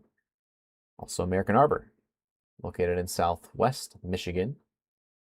Apex Restoration, located in the Thumb in Genesee County. Battle Creek IT for all of your IT needs across the Battle Creek area.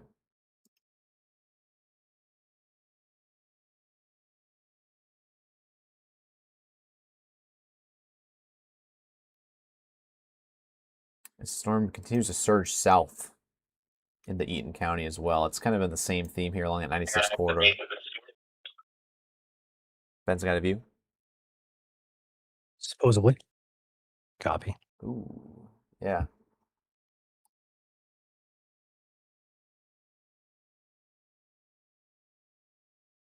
Oh, wow. There's a shell cloudberry back in there.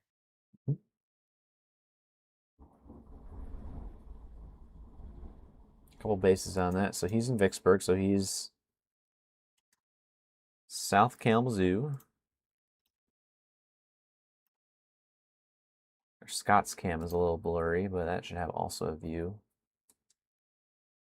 It does. Keep an eye on that. In fact, I think I just saw a power flash on the Scott's cam. But it's in black and white, so I can't really tell.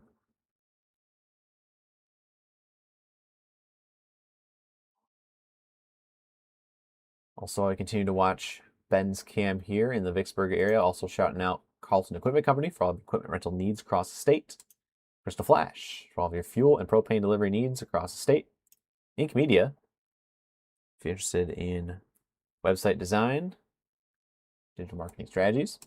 Cats Roofing and Siding, if you're over there in Lansing and watching right now, Cats Roofing and Siding's got you covered as a top sponsor there. And in West Michigan, if you have tree damage this morning, Kuiper Tree Care will come pick up the pieces for you. We have a plethora of flood advisories out there this morning at the current time.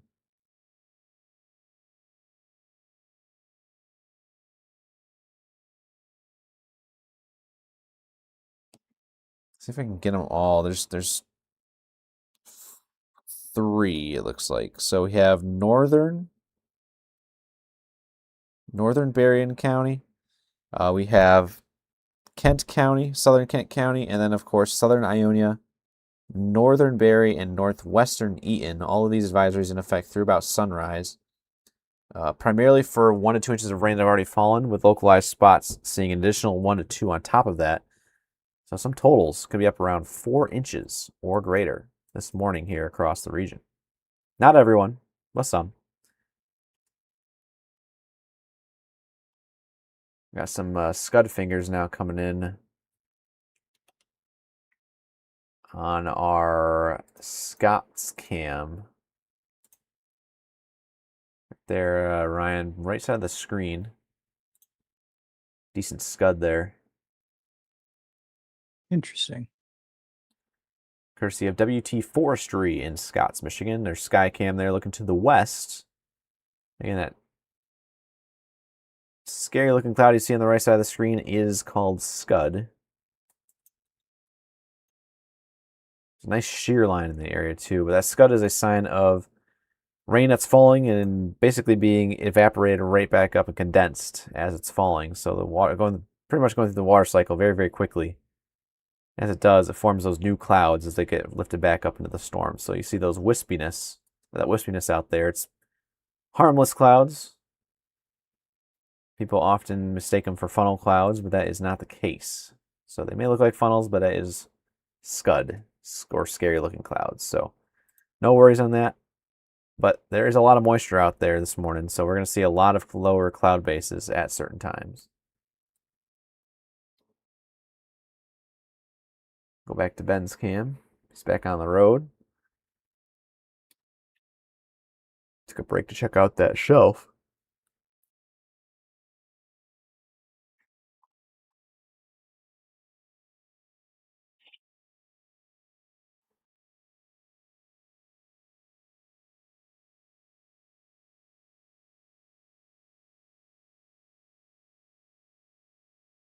Berry County is doing the thing where it splits around you now. It was looking so promising coming out of Allegan County. Now it's starting to split again. We'll see, though. Current trajectory, it could be splitting around Olivet, Eaton Rapids, and Springport if this continues to fizzle out. We'll see, though. Meanwhile, I kid you not, the storm is stationary in Eagle, Sunfield, over to Lake Odessa. Especially that little front appendate right there. Portland and Eagle right now. You can see it just sitting there. Different winds going on out there at the current time. There's a push to the south. There's stationary winds over Eagle. And the rest of the stuff is heading off to the northeast. So lots happening right now in this area of Ionia County and northern Eaton.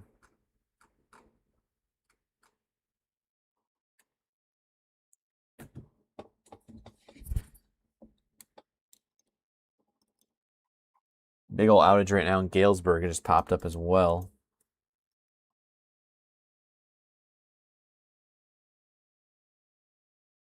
Lines it pretty well with that shear line on radar. You guys can see the reds and greens very close together like that.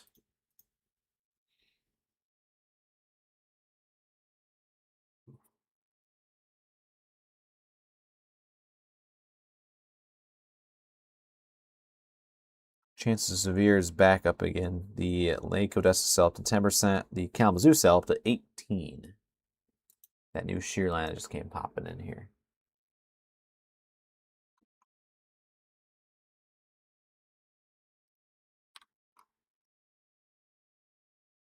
Wait for more information. Continuing to roll down our list. Got McKay Tree Specialists covering Southeast Michigan. If you got any tree damage later this morning.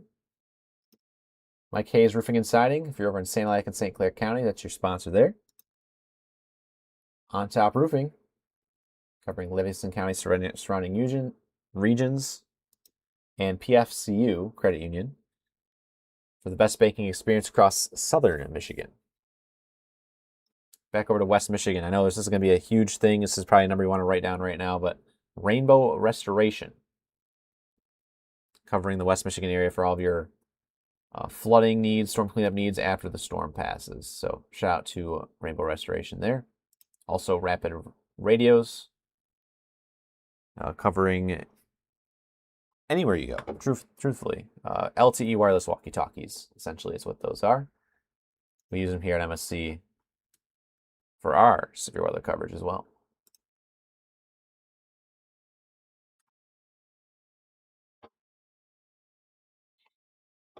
We are now approaching 4 a.m. These overnight streams are something.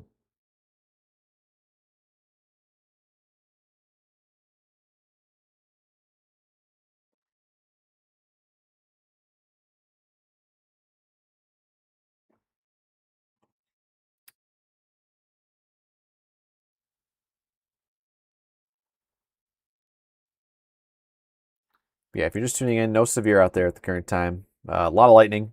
You guys will notice that on your... You're just looking out the door. If you notice here on camera, again, once again, this is courtesy of WT Forestry, their Skycam in Scotts. This is actually one of our first Skycams. I think this was our first Skycam that we ever installed too. Yep. So the original first MSC Skycam. We have 120 cams. 120 cams across the state, but we only have maybe 10 or 12 that are Skycams. Go ahead, Ryan. Check Velocity, Lake Odessa, got a downburst ongoing there. Yep. Multiple. Sunfield to Woodbury and one in Lake Odessa. Musgrove Highway. Jordan Lake.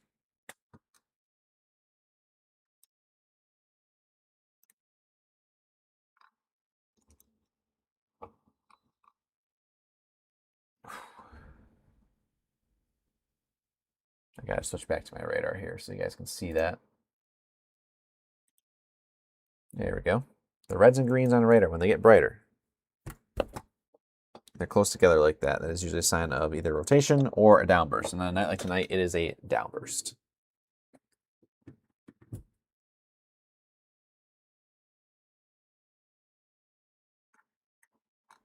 Yeah, very loud storms out there. Gusty as well, heading into climax in Battle Creek at the current time. I'm looking at the Scott's camera because this is also kind of heading over that right now. And the wind.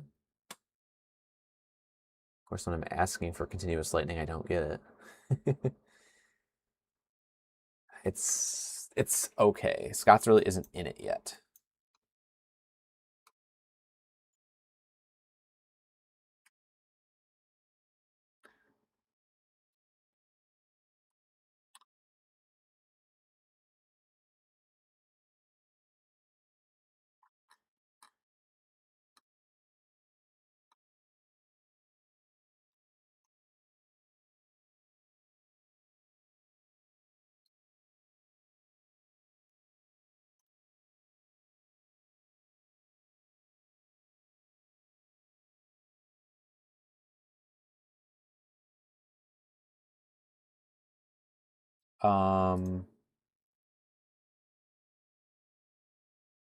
Pretty sure I saw some power flashes in the Vermontville camera, and we just take forever to load. Check that out, Ryan. Behind the scenes. I got you. West. Yeah.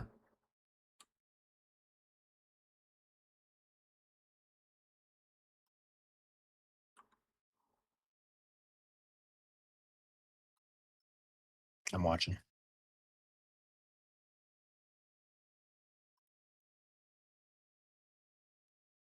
That wind has continued to increase in the Nashville and Vermontville area. This is actually passing right in front of the camera too.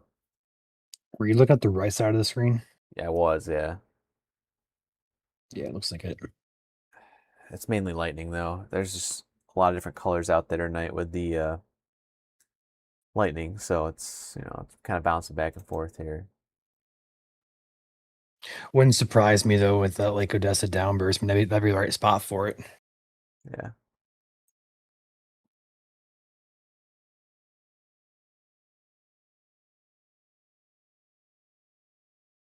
The whole room is just lighting up right now because of the lightning on the weather cameras.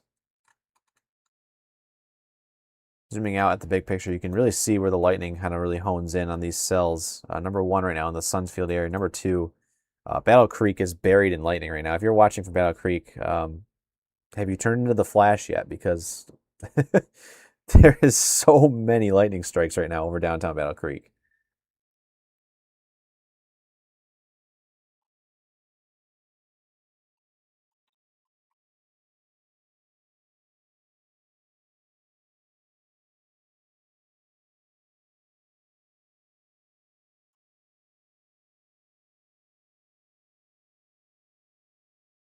Hmm.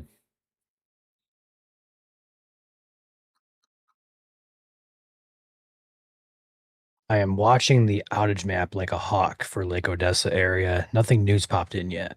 Yeah. Keyword is yet. Yet. Yeah.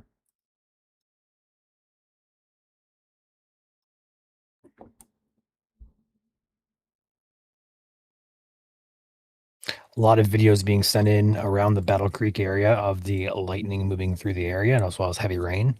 Appreciate appears to be anonymous and also Kane for dropping those reports in the app there. We also have increasing storm risk on that cluster. Kalamazoo. It's up to 29% chance. Yeah. Yeah, Kalamazoo to Battle Creek, that whole cluster. Yep. Also have a video sent in from Zachary and the Portage area of the lightning. Anything you want to share on the Joel, you missed stream? the what? Anything you want to share on the stream? No, it's not that nothing that crazy. Okay. I can if you want like me to, but I will say this, Joel. When Chandler and I were on here earlier covering the afternoon, viewers sending in pictures of the storms and the shelf clouds passing over really, I found it very, very beneficial for Chandler and I. Mhm. And this is our first day being able to use the reports feature on our radar software, and this is going to be big for us. Oh yeah, going forward. So utilizing our app and reporting this stuff to us is huge. So We encourage you guys. You're probably gonna hear us push it a lot in the future, but it's highly beneficial.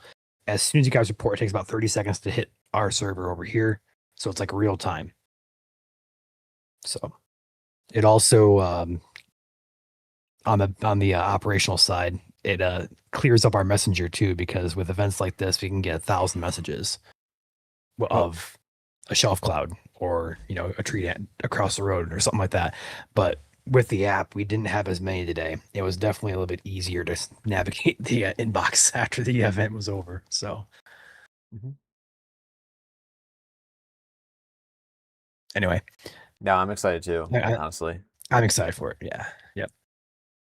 And you can see I have your radar pulled in right now. You can see all of the viewer reports right there on the admin dashboard. So again, if you're in Kalamazoo, Calhoun County now, you guys have been reporting like crazy. So, and you have just this is just 1 hour and only media. People can also report text stuff. We can go 72 hours out. You're going to see this map light up once it loads in. It's going to take a while because there's a lot of reports. I mean, actually load because there's so many of them. Oh, there you go.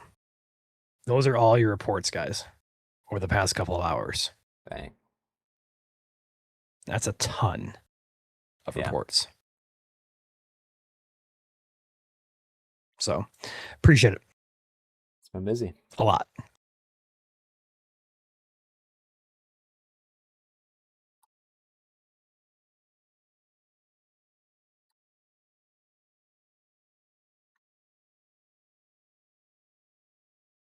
That wind is just kind of sitting over Lake Odessa. Yeah. Well, all these different locations have had different hazards so far tonight for the most part. You can consider the Allegan and Freeport areas as Aang from Avatar, the Airbender. Grand Rapids is Aquaman for all the flooding. And the Kalamazoo and Battle Creek area has just, well, also Van Buren County, so over towards Hartford, Paw Paw. All of you guys are now the Flash with how much lightning you guys have seen. So interestingly enough, sorry. I was gonna say everyone's gotten their own superpowers so far.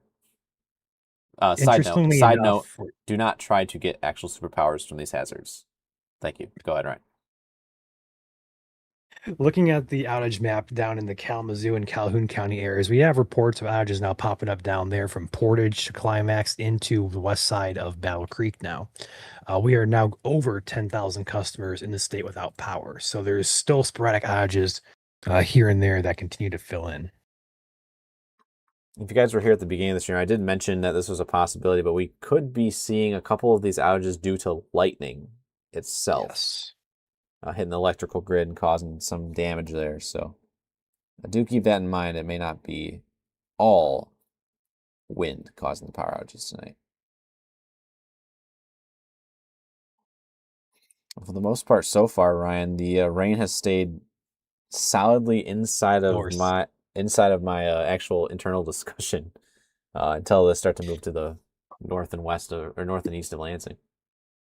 Yeah, before I took a nap earlier, looking at the 22-23-00Z short-term guidance, it all wanted to hit the 94 corridor. And the reality is it's more along the 96 corridor.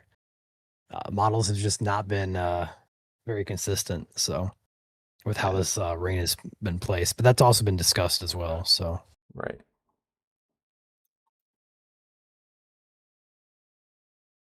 It's starting to fill back in again. Olivet to Charlotte. Yep. That would be the next. I'm kind of surprised they haven't had a flash flood warning for Kent yet. So much rain. Yeah. What's our storm total there? That's my next question. Holy cow. What in...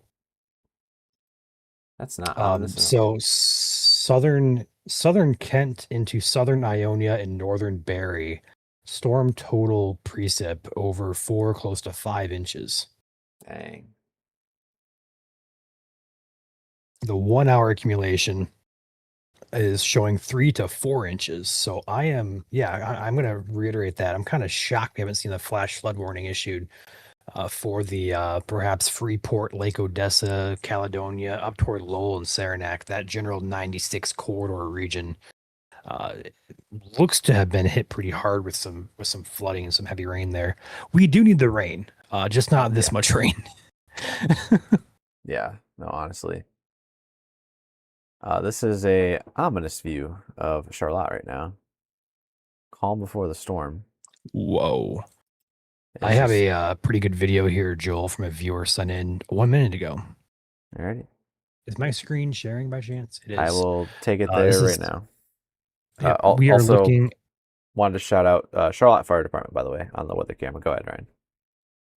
So looking at the Portland and Lake Odessa area, this is a anonymous viewer sent in a video here, and I'm going to go ahead and full screen it. And there's a lot of strobe-like lightning. That's really, it appears to be close range, but I don't know if it's just how bright it is or if it's actually really close. But the first 5 to 10 seconds of the video is just like, wow.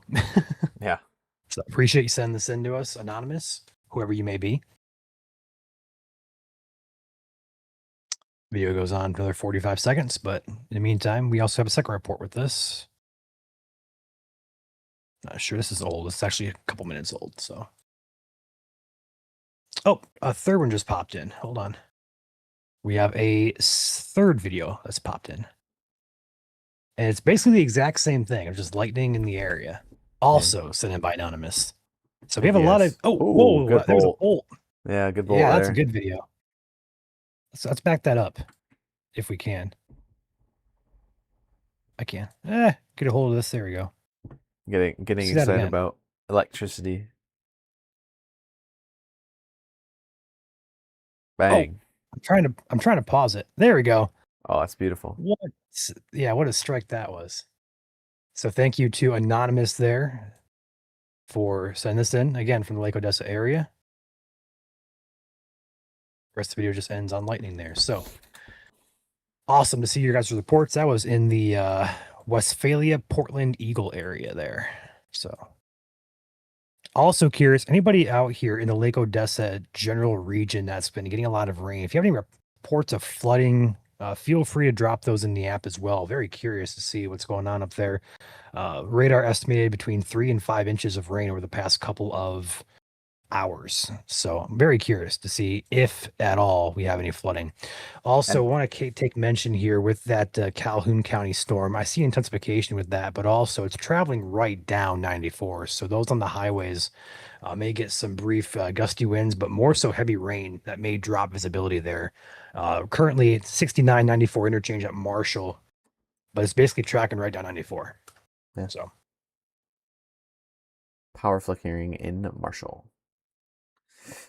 Someone did report that they are now up to 3.5 inches of rain since last night in Grand Rapids. It's awesome. Also, I don't know if you have seen this, Ryan, but still back building across Ionia and Kent. Yeah. Yep.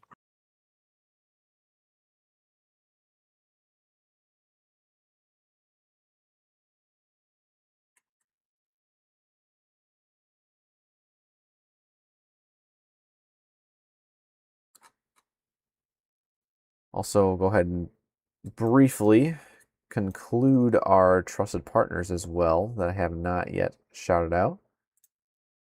Got Ronald McDonald House Charities of Detroit. You can donate to their cause today. Down there at the bottom of the screen is the number you can save for tomorrow morning. ServPro, covering the state, ready to respond 24 hours a day, 7 days a week. Storm Guard Metro Detroit North, covering Oakland, Macomb, Washtenaw counties. Top Gun Roofing and Exteriors, located in West Michigan. Top Notch Tree Care is second to last. And they cover the Lansing to Jackson corridor where these storms are heading. And Victor's Home Solutions, covering the Tri-Cities area, Midland to Bay City, Saginaw counties. Our ominous looking cloud continues to move into the area here in Charlotte. Still a very calm wind, but that is going to change here in the next, I would say probably next 4 minutes or less. And huge shout out to the Charlotte Fire Department for coming in clutch, sponsoring their view there at their fire department. They're also one of the early on cameras added to the network as well. If you'd like to become a trusted partner, by the way, at Michigan Storm Chasers, Chandler's got you covered. Reach out to him, Chandler at MichiganStormChasers.com. Get on the board for 2027 or perhaps the rest of 2026. I want to also clarify that camera is sponsored by Gargin and hosted by the Charlotte Fire Department there. Got it. Also, I want to say that the overall rain shield here across South Central Michigan is much needed, and we're seeing it fill in. So this is going to be beneficial rain for quite a lot of us. Not all of us, but a lot of us.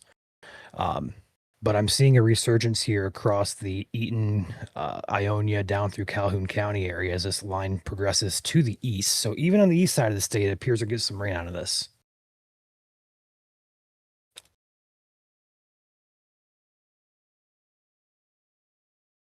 Looks like Joel's taking a brief break for a minute, so Yes. I got you guys covered. Yep. I got you. Current time, kind of resetting things here. There are no severe alerts in the state currently besides flood advisories, although those technically aren't severe. We don't see anything tornadic or wind or hail related. Our main concern right now is gusty winds, but also primarily the flash flood risk that is going to potentially transpire here. There would be a gust front moving through the Charlotte area down through Olivet and Marshall if there is any gusty winds with this. Looking at a few other areas here up in the Ionia County and also Lake Odessa area, we had a couple we'll call downbursts potentially that may have took out power to a few areas. I also want to take note as well, Calhoun County continues to increase their outages here. We're looking at several outages on the west side and south side of Battle Creek downtown metro by the Sonoma area. In fact, the West Leroy camera might actually have some power flashes on it, or might be out of power there directly because it looks like it's being impacted or in the exact same area as the outages are in. I'm going to check that real quick. Since it's online. Your camera is live, by the Yes. way, Ryan, if you wanted to pull in any sort of data. Yeah, I'm just looking behind the scenes. I'm on my phone here. The West Leroy camera is online. I'll have to go back and look at power flash and stuff like that coming in, but I was just very curious what exactly is happening here. Now, if we look at the radar here, we'll go ahead and take the Grand Rapids radar. Velocity on this, you're going to see the brighter reds here, all the way from about Charlotte down through Olivet, down in toward, it's now entering the Marshall area. So we're going to say Marshall, be alert for perhaps some gustier winds here. We're looking at the pocket of gusty winds here as it pushes off toward Marengo Township, Albion, as well as Marshall, Eckford, and Homer areas just north of Teconcha. So the brighter reds here, even though it doesn't look impressive on radar, I would not be shocked if we have some very strong gusty winds just because we have outages reported all the way back here toward Climax, Sonoma, Battle Creek, and Pine Creek areas. So with that said, we have another report coming in here of appears to be storms. It's a 1-second video with just a blank screen.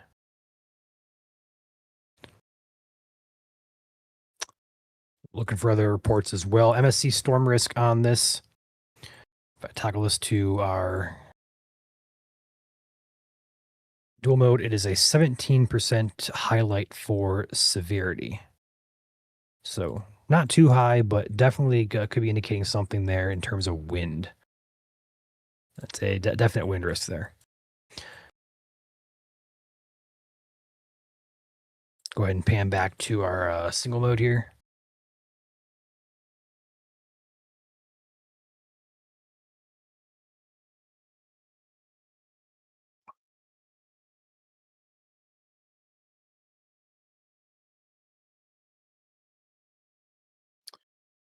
Another outage just came in here, a bigger one near Joppa, which is again south side of Battle Creek here. So this pocket, now there's Joppa. So this pocket of brighter reds on your screen is, I'm more inclined to say, mixing to the ground. So once again, if you're in Marshall up to Walnut Point along I-69 here from roughly Teconcha to about Walnut Point, just north of Marshall areas, you guys likely have some very gusty winds heading through that may take out your power. Nothing widespread, but there's definitely some scattered outages throughout the Battle Creek, Calhoun County area. This actually has a history back toward Portage and Galesburg as well. So it looks like this whole entire line as it progressed into Eastern Kalamazoo into Western Calhoun has just been sporadic outages with it.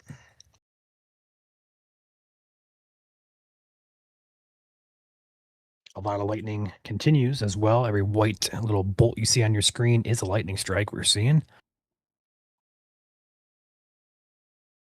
Got a photo of flooding courtesy of Anonymous in the Lake Odessa area. Looks like the yard there is pretty saturated. Also looks like we have a street that could be flooded over there. Kind of hard to tell, but you can definitely tell there's ponding here within the grassy areas. So thank you for that report out of the Lake Odessa area. Also report heavy rain in Lake Odessa here, courtesy of, once again, Anonymous. 35-second video here, kind of scrape through it real quick.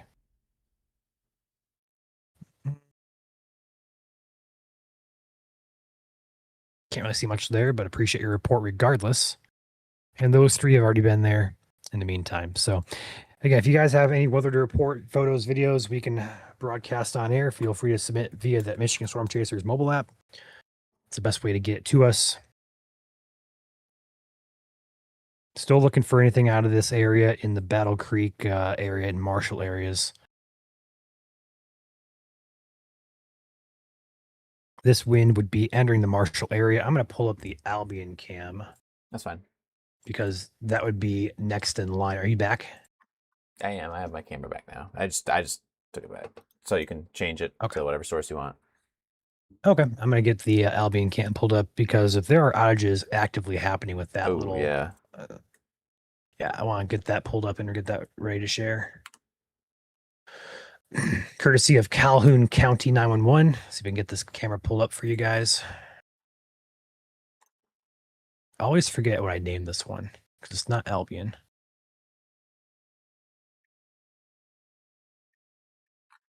Where is it? No, it's what did I name? There it is. It's Calhoun County. Yeah, I got it now. I got it.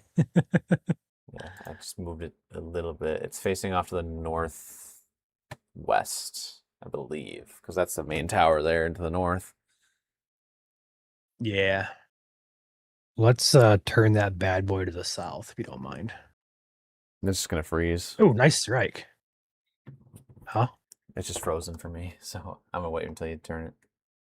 It's working for me. I will share my screen. Yes, I don't have it. Oh, there we go. Now it's updating. Oh, why are you turning it? I did not do that. That's not me. I did not touch it.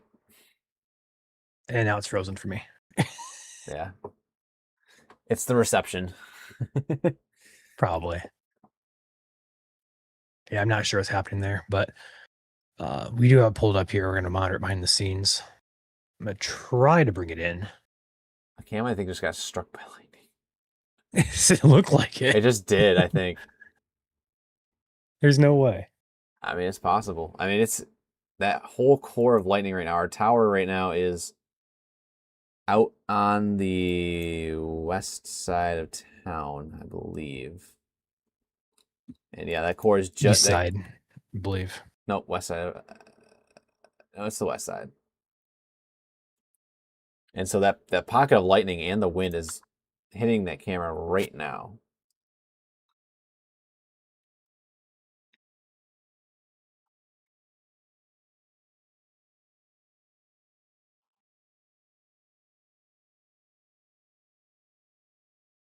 Okay, I have it pulled up if you want to take my screen. Well, you.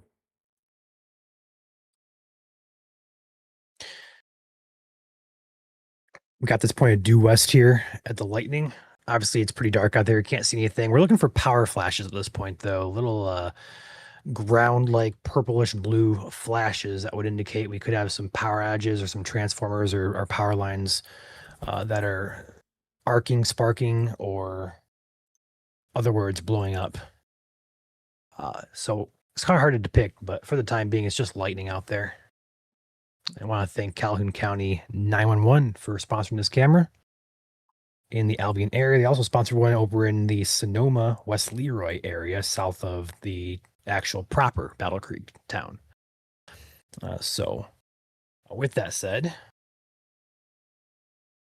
those two cameras they sponsored this year have come in handy a lot of times for us.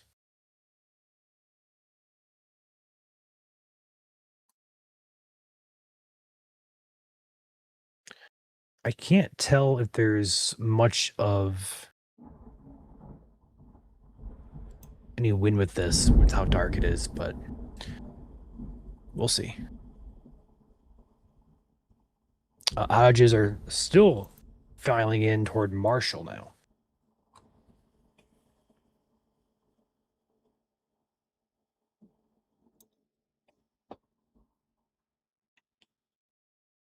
This has also turned into one big straight line, north to south.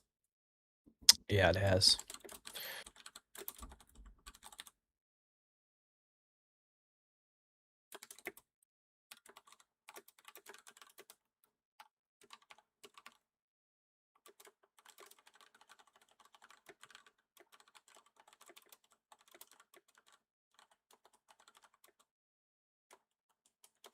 I think our Frontal Genesis band has combined with our MCS, the rest of the MCS officially. So this is all one big area of lift and one big area of storm is going to continue to develop. And hey, is at the current time, this is looking pretty promising for Southeast Michigan rainfall as it continues to develop. Don't jinx it. I'm jinxing it. Sorry. Very off the GR velocity radar in Albion, there's actually a very strong pocket now of wind showing up, heading directly toward the camera. Get that pull back up. Pull your camera back here. It looks like snow. In fact, I believe they're getting it right now. Yeah, heavy rain, definitely. I can't tell, honestly. It's too heavy of rain.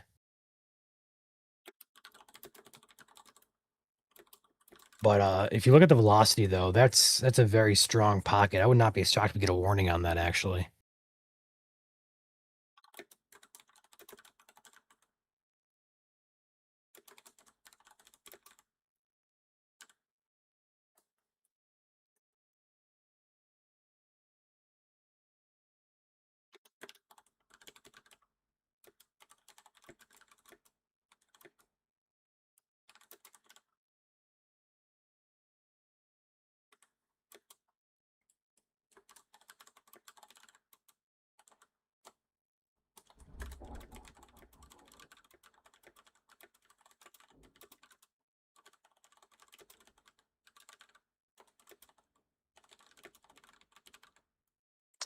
Definitely some strong winds moving through here.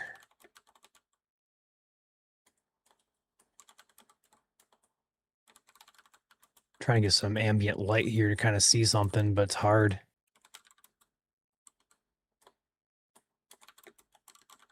You can see 94 out there in the distance. It's like the ghost light. Some of these night cams, they change to black and white and it looks very eerie. It makes it 10 times more eerie, I guess you could say. For sure. Another outage coming in now, a bigger one along 94 between Albion and Marshall. Joel, I'll say it again. This may get warned here into Jackson County at that wind pocket there. I'm not sure what SRV shows, but regular velocity on both GR and IWX radars looks pretty intense. Also DTX. So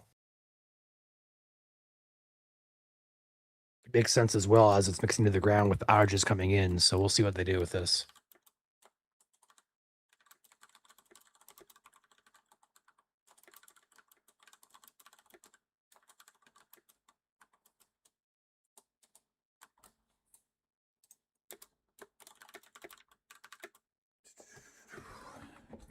It's fun to always take the zoomed out view and you can see all the lightning occurring across the area as well. Yep.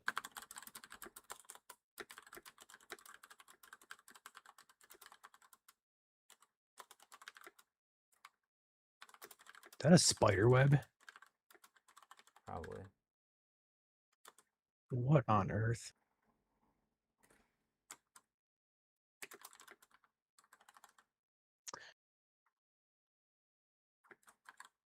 Coldwater sits just to the south of this current line. This is facing west, courtesy of Denning Auto Glass and Calibration. Off to the right side of the screen, you can see the distant lightning. But in Kalamazoo proper, it looks to be on the drier side, perhaps drizzling. It's definitely raining a little bit, but not too heavy.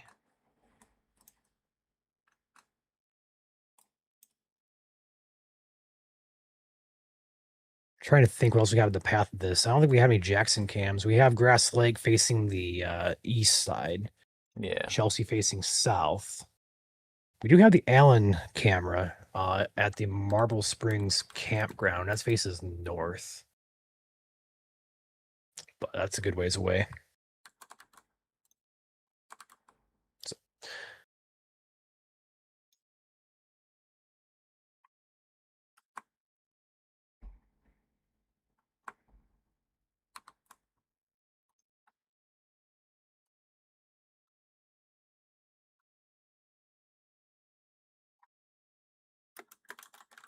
sporadic outages continue to roll in across eastern Calhoun County. If you're in western Jackson, we're talking Concord, Parma, Spring Arbor, Pulaski, Tompkins, and even Jackson proper. Right along 94 in Jackson County, you guys have a pocket of what could be near severe wind gusts.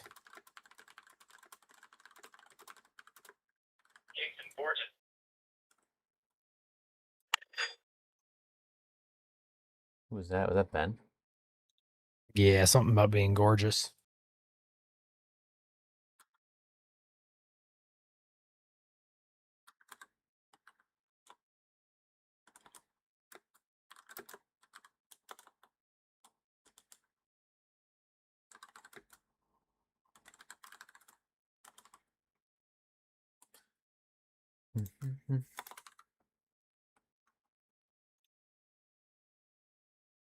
We'll see if this pushes a notification, but I'm putting out a blanket bulletin against. There's no alerts out there yet. That we do have a strengthening line moving in and mentioning the Calhoun County thing specifically. But this is gonna push it out for about 9,000 people or 9,000 locations that are saved, I guess you could say. So Does it include my house? not quite. Sorry. Aw.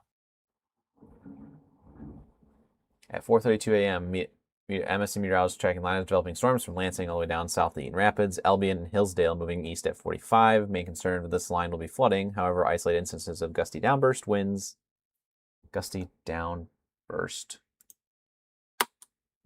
of 30 to 40 miles per hour are occurring, and power outages have been reported in pockets, primarily in Calhoun County. Most of these storms are also very electric, with over 150 news strikes per minute. Seek shelter away from exterior walls situated next to trees and avoid standing outside next to metallic objects. Continue to monitor the radar for updates. With that said, more outages popping in between Marshall and Albion. This is going to be going out right now. So for those who have the MSC app and in the same location out there, you'll see it on radar or via notification. So hopefully the notification works because this is a lot of devices. It'll work.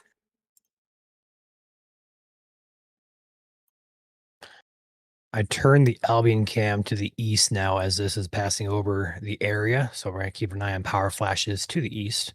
And there's the MSC alert. Did it come through? It came through. How dare you miss my house by like 3 miles? Sorry.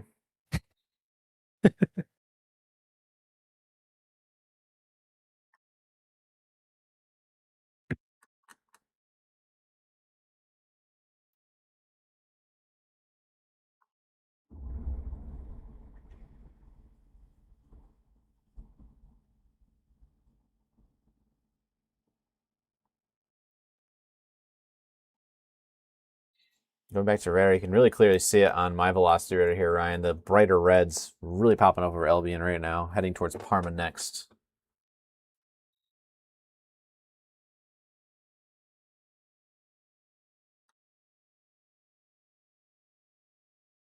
Yeah, keeping a close eye on the reports on our app. I don't see anything too crazy. I'm kind of waiting for reports of outages and stuff like that coming in, but actually, we do have a couple. Several reports of power outages in Marshall coming in from our viewers. Oh, really? Oh, west side Yeah, or we have east two. side? No, Marshall and just downtown Marshall, north side to be exact. The map is slow to update. Yeah, we got a 50, I got it displayed here. 58.2 mile per hour pixel in Albion right now. So this is continuing to strengthen. Unless it is power outages due to lightning. But I mean, this is at this point, it's like a sporadic swath that's kind of just jumped. But again, it could be lightning as well because it's been the same cell this entire time. It's been just the one that's had all the lightning. But see.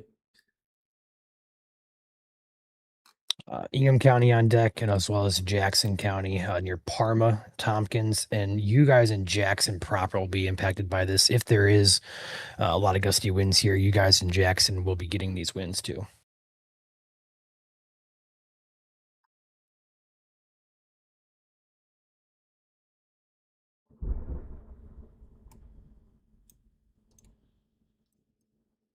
And a report come in from Howell and Brighton saying it's breezy.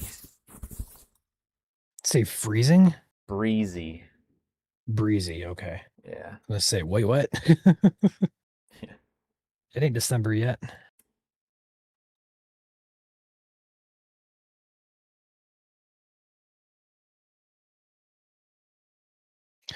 It's kind of fun. If you watch the Detroit radar, the rainfall that's heading in is just blossoming. This is great news, for the most part, at least, for East Michigan, for places that have not gotten rain recently.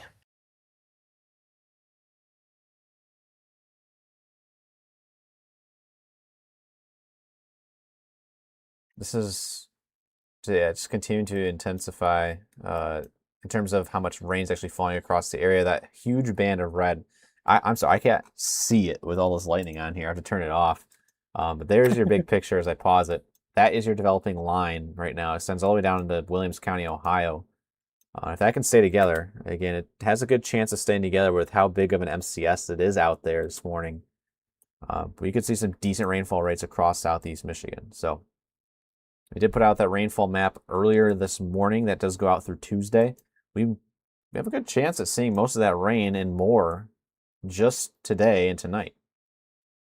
Well, I should say yesterday, Sunday, through now today, Monday, without even touching Tuesday. So good so far. And boy, that wind sticks out like a sore thumb right now in Calhoun County. You can take a look at the velocity map. Pretty dull reds and greens across the area, and then you zoom in on Jackson and Parma, and it's just, whoop, there it is.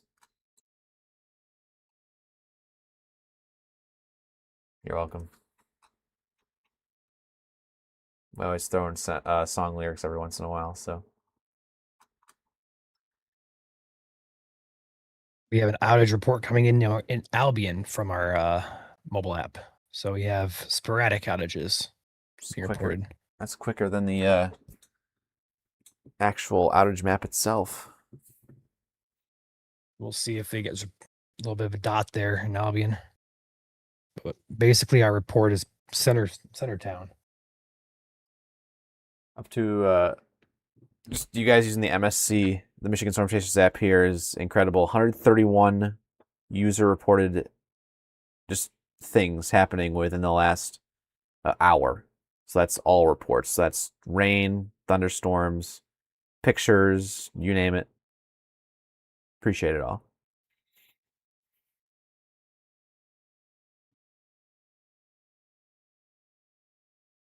Consumers alone has 14,000 without power. It's not a crazy event, at least so far. So like if you do lose power, it's not going to be out for hopefully too long, but you get up to the 50,000 range, 60,000, 70,000, like starts turning multi-day outages, and that's never fun. So hopefully the power outages are minimal through the rest of the night here. We still have to prepare for perhaps more stuff coming later tonight and perhaps also on Tuesday. And every single day really affects what's happening the next day. So we're kind of waiting and seeing what happens tomorrow, especially with the ingredients overnight, or excuse me, with this complex moving out overnight here. We'll see how the atmosphere is able to rebound for the rest of the day on Monday.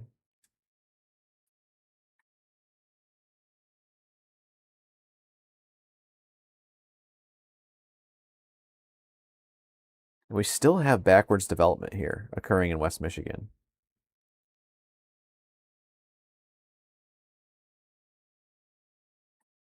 Kent County especially is just, it's been raining forever. No severe warnings out there at the current time.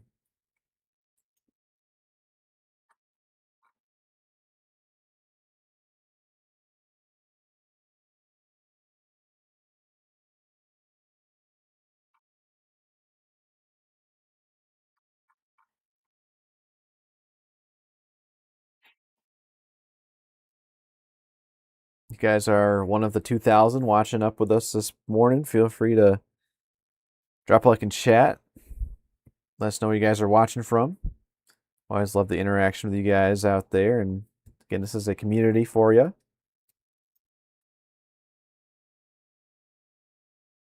And if you know anyone downstream, feel free to let them know.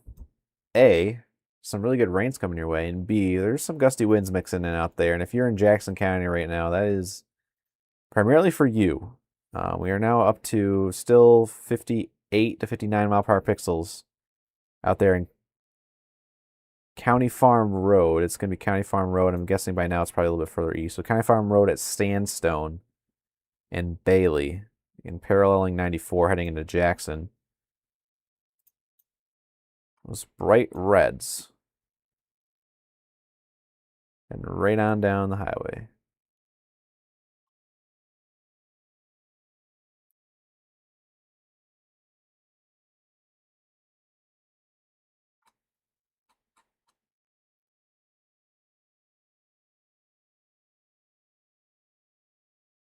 Morning, everyone.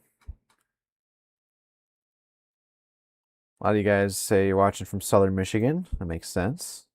A couple of you guys are watching from Canada. Welcome in to our friends across the border.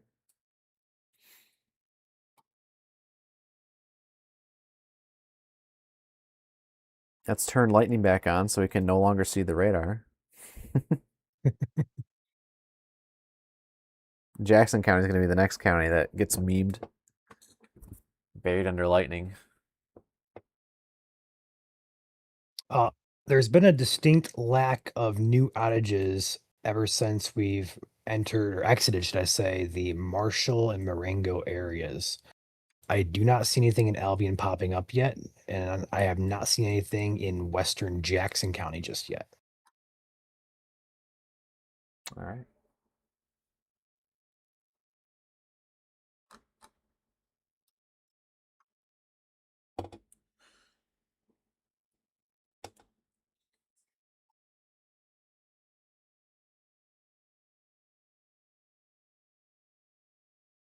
So we're playing the game called Wait and See here. As a reminder here at MSC, we're always live from beginning to end during all severe warnings. Right now, we do not have any severe warnings in place. We're kind of waiting and seeing what the Jackson County stuff does before we can maybe take a break, but not confident in taking a break yet. Another thing here is, again, the flash flooding threat is still continuing to increase across the area. Really, the only place that's close to flash flooding right now is Kent, Ionia, Barry, and Eaton areas, where we've had those prefrontal cells along that frontogenesis band at the very beginning of the stream, which was, way back 2.5 hours ago now. But then we had the rest of the system move up into the area, train over the same location. You got already 3 to 4 inches of rain, perhaps even higher across the area. It's a lot.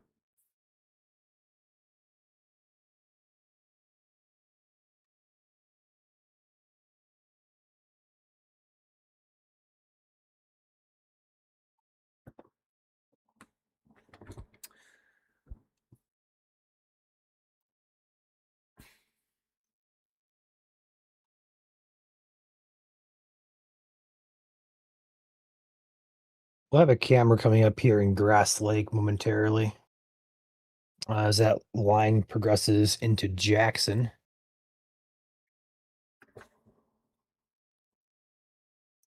Also curious to pull up the observation map to see what the Jackson Airport gusts to.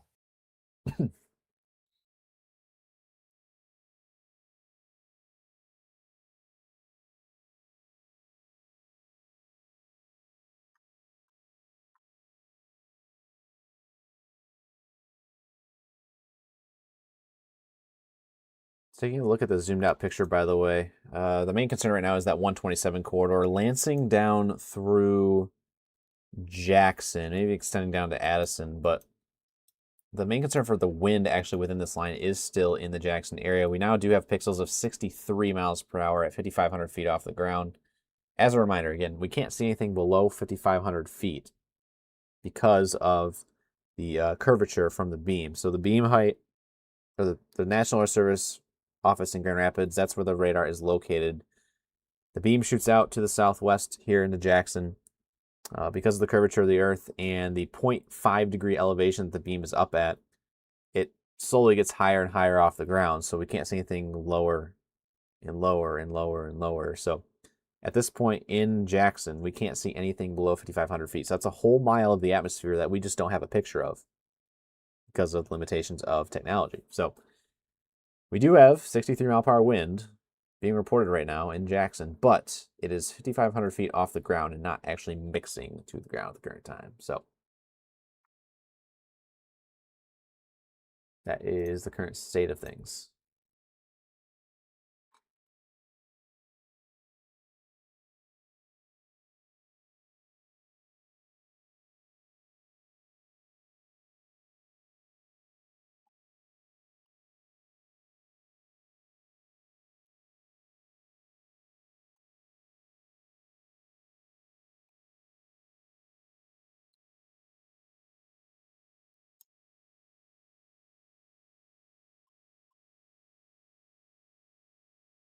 So yeah, if you're in Jackson, Concord, Spring Arbor, Vandercook Lake, all these areas where you see these brighter red velocities, those are your strong winds.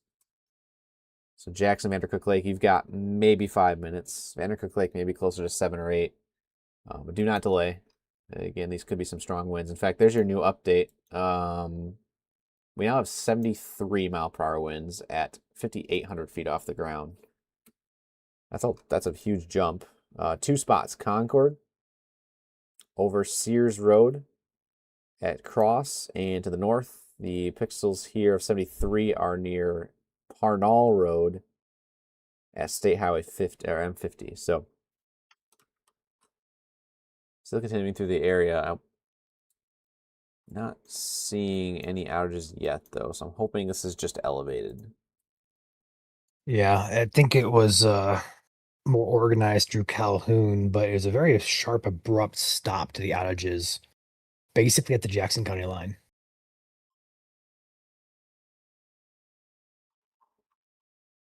I am watching the Grass Lake cam behind the scenes as this line approaches. It'll take a pretty much direct hit from this supposedly gusty winds. Check out the kind of off topic, but check out the feature on the West Leroy cam.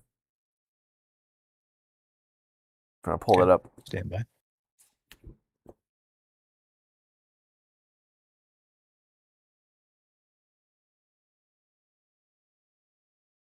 I was looking to the west. Huh. Interesting. It's part of that It's storm. like it's in part of. It's like a part finger. Of that, yeah, I think it's part of the storm and climax. I'm not sure though. It's like the like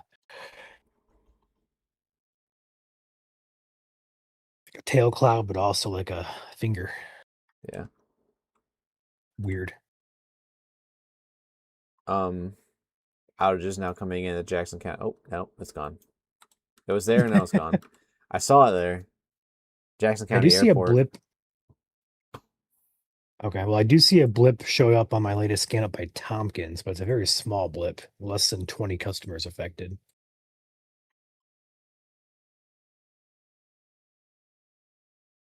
northwestern Jackson County, yeah. When is sunrise again? Is it closer to 6 or? I forgot we're gonna be talking Just about look at that the app. soon. Yeah. 6:08's first light. I'm gonna pop out real quick to see if I see anything. I'll be right back. Sunrise 6:40. Here at least, where I'm at.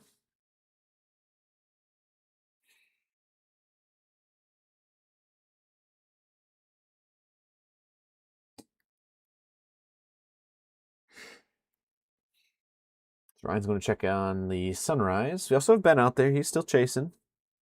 Appreciate him for being out there this morning. Battle Creek area.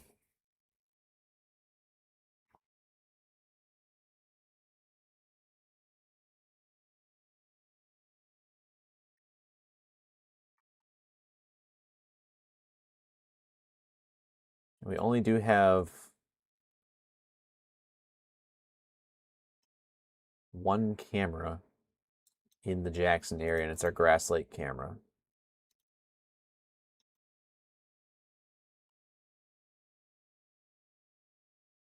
And if we go ahead and switch back to my cam here,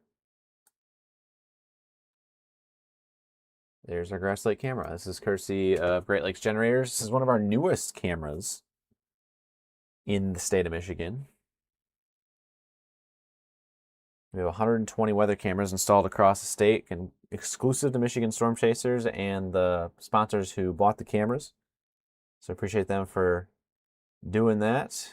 And again, if you'd like to sponsor a weather camera, feel free to get the ball rolling with Ryan, who's off the screen now, but his email is ryan@michiganstormchasers.com. We're always looking for new businesses or even residents to sponsor weather cameras. Again, it's a one-time fee. And if you would like more information on that, feel free to reach out to Ryan. Again, ryan@michiganstormchasers.com.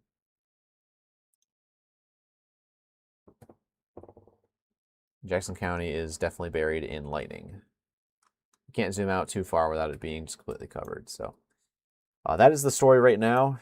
Jackson County, wind and rain, and man, that yellow pixel is just continuing right into downtown Jackson at the current time. That is going to be wind of up to 70 still at 5,900 feet off the ground. Anybody watching in Jackson and getting the wind? If you have any handheld devices or a Tempest weather station or ambient weather station, let us know. Let us know what it's reading. Handheld anemometers, any sort of wind measuring device. Let us know. Volume is all the way up and I can't hear over the storm in Jackson. Wow.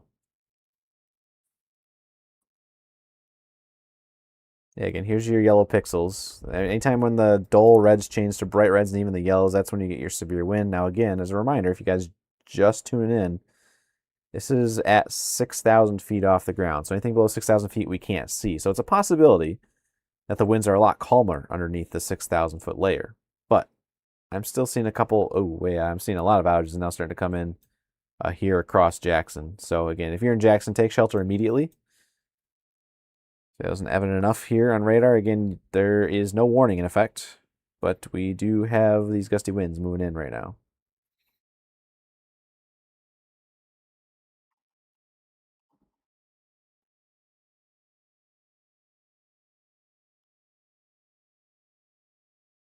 A lot of people. Okay, so you guys are confirming the wind then. Yeah, torrential rain, not a surprise factor there. The DBZ values, which is the intensity of the rain that's falling out there, around 60 at the current time. So those rain droplets are about the size of your thumb. And again, those are coming down hard and heavy at the current time, along with all of that wind out there. So those pixels now have moved off to the east of downtown.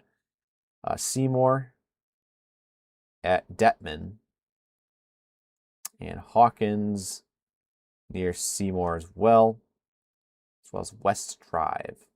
Over there on the east side of town, just to the north of Michigan Center.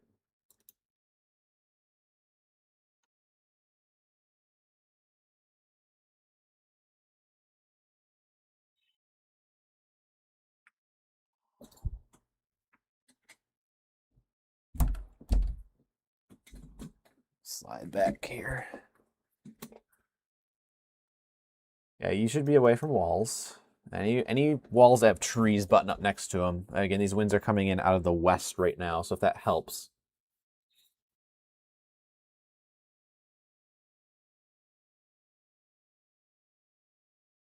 These winds do continue all the way down to the south towards Hanover. Not as intense according to velocity radar data. But it's enough to bring down some small twigs and branches heading into Vandercook Lake and Clark Lake right now as well. Our Grass Lake cam is just getting lit up right now too, and they're not even the heaviest of it yet. So still a lot of lightning out there, a lot of rain, even in the zones that aren't showing up as red.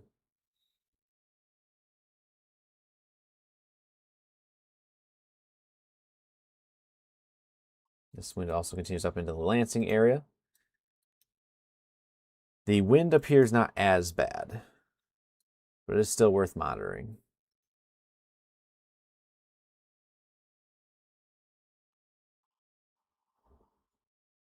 Back up in the Grand Rapids area, another cell popping up in Grand Rapids once again.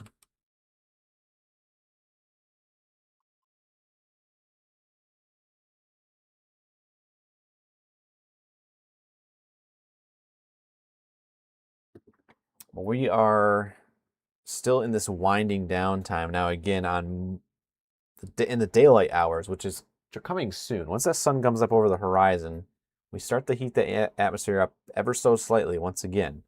So right now we're still kind of technically on the downtrend before we go back on the uptrend into the mid to late morning hours. So right now we will probably, once this yellow and this brighter red goes away, we might take a break just because there are no severe warnings out there at the current time. We're in kind of that zone right now where this is trying to just become a flooding threat.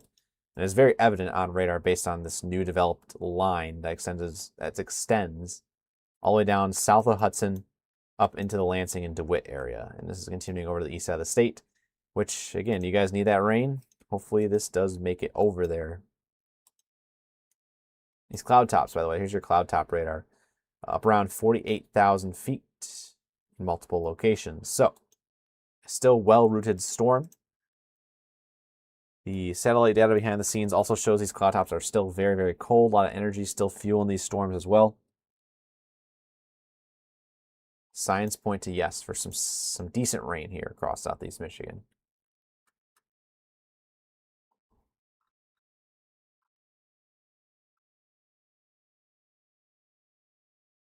And there are no warnings in effect, but again, we're seeing it on velocity radar right now. There's a lot of heavy wind. Vandercook Lake, Jackson, up towards the Michigan Center area. And we did lose our yellows, but there's a new pixel down here to the south. So we have all these isolated downbursts going on right now that are just making it very difficult to sign off at the current time. We're getting there, though. Almost breathe easily. Yeah, the map in Jackson, the power outage map in Jackson right now is like Dippin' Dot candy. There's just blue pixels everywhere for all the individual people that keep calling in. So not surprised in the least. There is confirmed gusty winds from the area. Actually, the airport is right there.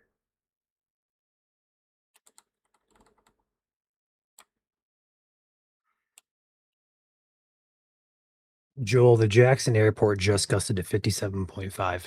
I was waiting for that to come in. I was like, I don't have it yet. That's probably worth a text post, I would imagine. Heading over towards Brooklyn, Grass Lake, and Napoleon.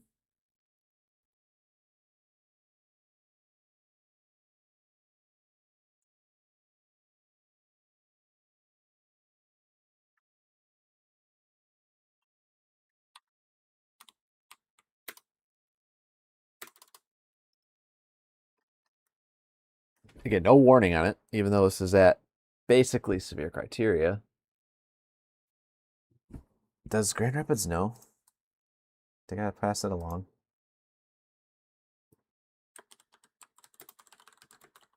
You said what, 57.5, Ryan?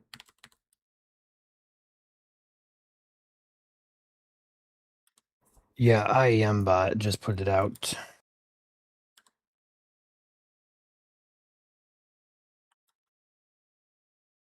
Uh, 4:56 a.m.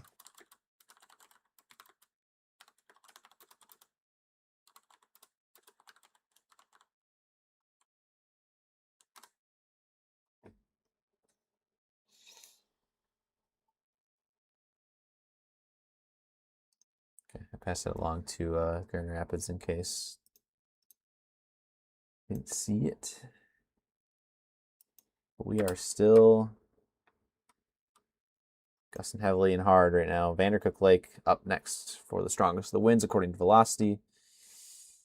We're almost to the Detroit. We're almost closer for the Detroit radar. I'll check it real quick.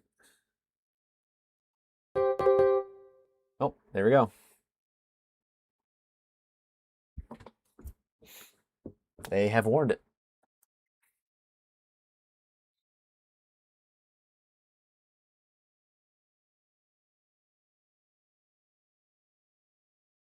This is why we stay alive. Instances like this.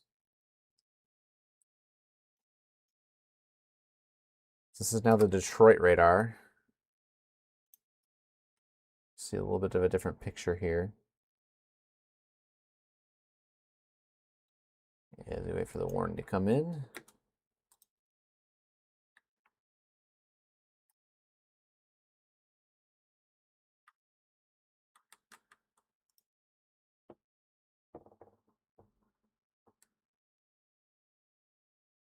There we go.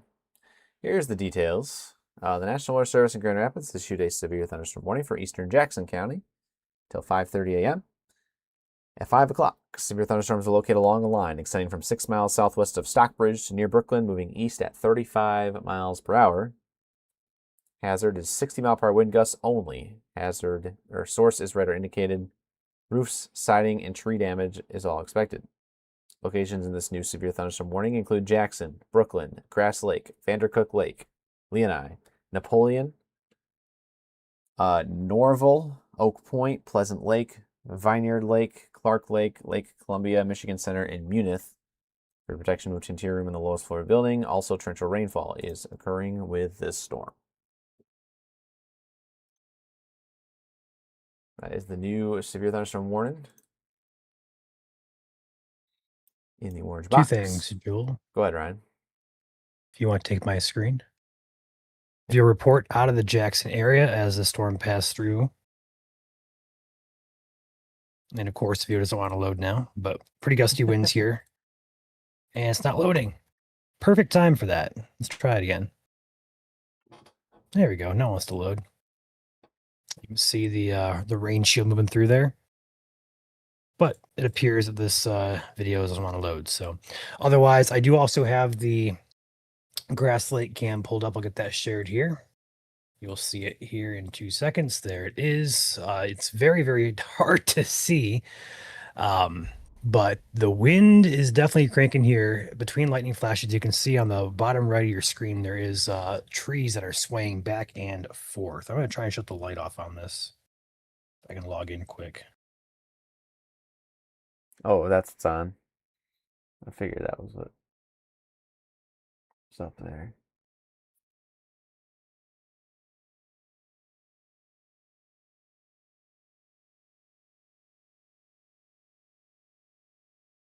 Give me 2 seconds here. I'm logging in. You're all good. Go back to radar. For those who are just tuning in, severe thunderstorm warning just issued.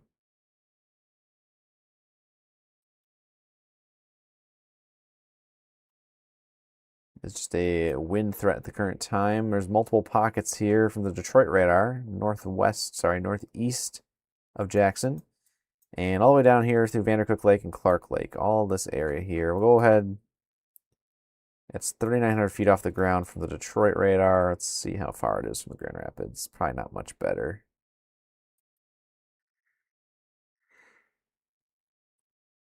If it loads. There we go.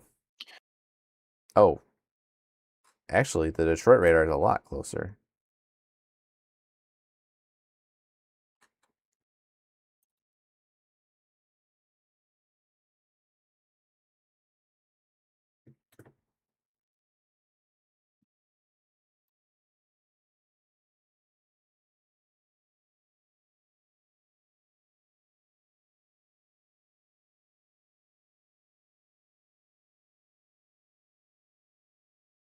MSC storm risk is up to 40% on this. Primarily for the wind, right? Yes.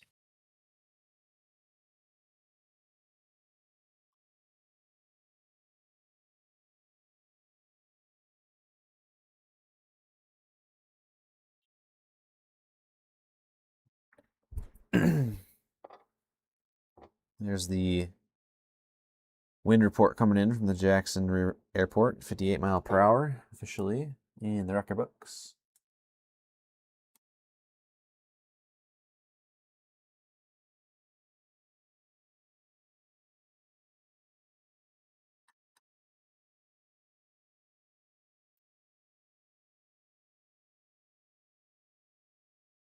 Did we lose our jet? Oh, did we just lose our camera? Is it done? Or is that you logging in right now? Nope, I am logged out. I turned the illuminators off. I couldn't see really anything because of the lightning. Yeah, did we just lose our camera is the question.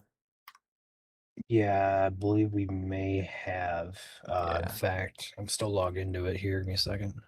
Looks like it. Yeah, no contact at this point. Yeah, no contact.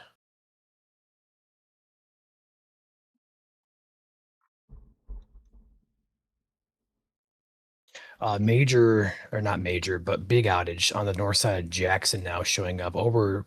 Oh, wow. Oh, holy cow. A lot of outages in Jackson. Yeah. Well, probably over 2,000 customers and counting. Well over 2,000 customers and counting. This actually might be close to 3,000 plus. Yeah, Jackson is that's A lot of outages. definitely mixed into the ground there. Yeah, that's a lot.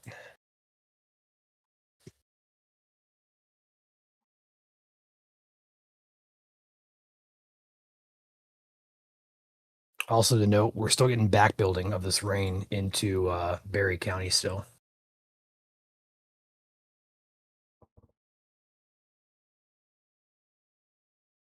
Yeah, it's continuing to be adding on to the flooding threat that's out there right now this morning. Yeah, that pocket also to the north needs to be watched as well. That's going to be heading in towards northwestern Washtenaw County, so just south of Stockbridge. In fact, I have no idea the answer to this. Is Stockbridge cam alive? It is offline, Okay, as far as I'm aware. I can check again. got it. New statement coming in. I am probably going to post that one, actually.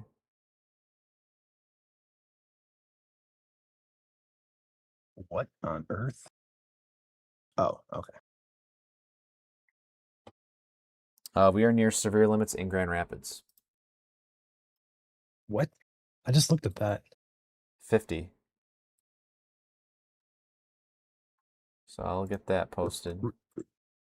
Radar is weird on that then, because I don't see anything on radar that indicates that. And Lenawee. All right. That's me. Ryan, I will get the Grand Rapids if you want to get the Lenawee one. Unless you're busy. I'll get Lenawee. It's fine.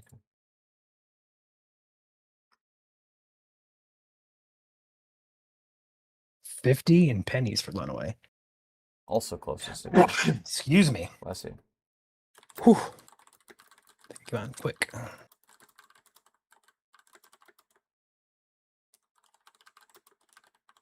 And with this special alert statement for Southern Kent, a new warning coming in for Washtenaw. Yeah, that's gonna be that one.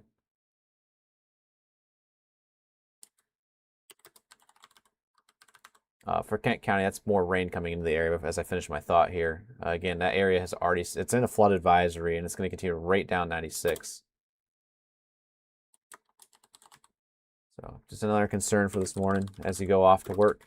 Be advised again, flooding is a possibility out there with all the rain we've seen overnight.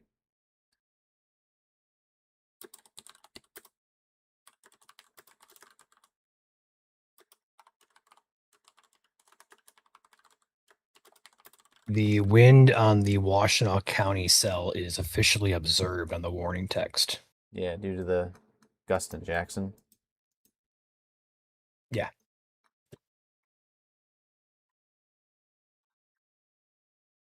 All right, so we got all of these details coming in right now. Special alert statement has been issued for a strong thunderstorm impacting portions of southern Kent, southwestern Ionia, and northern Berry counties through 6:15 at 5:08. Doppler radar was tracking a strong thunderstorm over Wyoming or near Grand Rapids, moving east at 30. Hazard 50-mile-per-hour wind. Grand Rapids, Wyoming, Kentwood, Walker, Granville, East Grand Rapids, Lowell, Caledonia, Saranac, Freeport, the airport, Gerald R. Ford, Ada, Clarksville, Dutton, Cutlerville, Alaska, Elto, Byron Center, and Cascade in that statement for 50-mile-per-hour wind. Lenawee County, your statement in effect for a strong thunderstorm, line of strong thunderstorms extending from Brooklyn to near Onsted to near Clayton, moving east at 40. As you mentioned, Ryan, 50-mile-per-hour wind and penny-sized hail here. Impacts. Gusty winds could knock down tree limbs and blow around unsecured objects. Minor damage to outdoor objects is possible. Adrian, Tecumseh, Blissfield, Hudson, Morenci, Onsted, Deerfield, Addison, Britton, Cement City, Clayton, Rollin, Palmyra. Is that correct? Correct. Okay. Fairfield, Springville, Ridgeway, Macon. Or is that pronounced? That's Macon. Wrong. Macon. Yeah, that one I know is different. Riga, Seneca, and Jasper. Nope. Riga. All right, I'm boycotting Lenawee County. 50-mile-per-hour winds and penny-sized hail. It's okay. You're not local. Yep, you are though.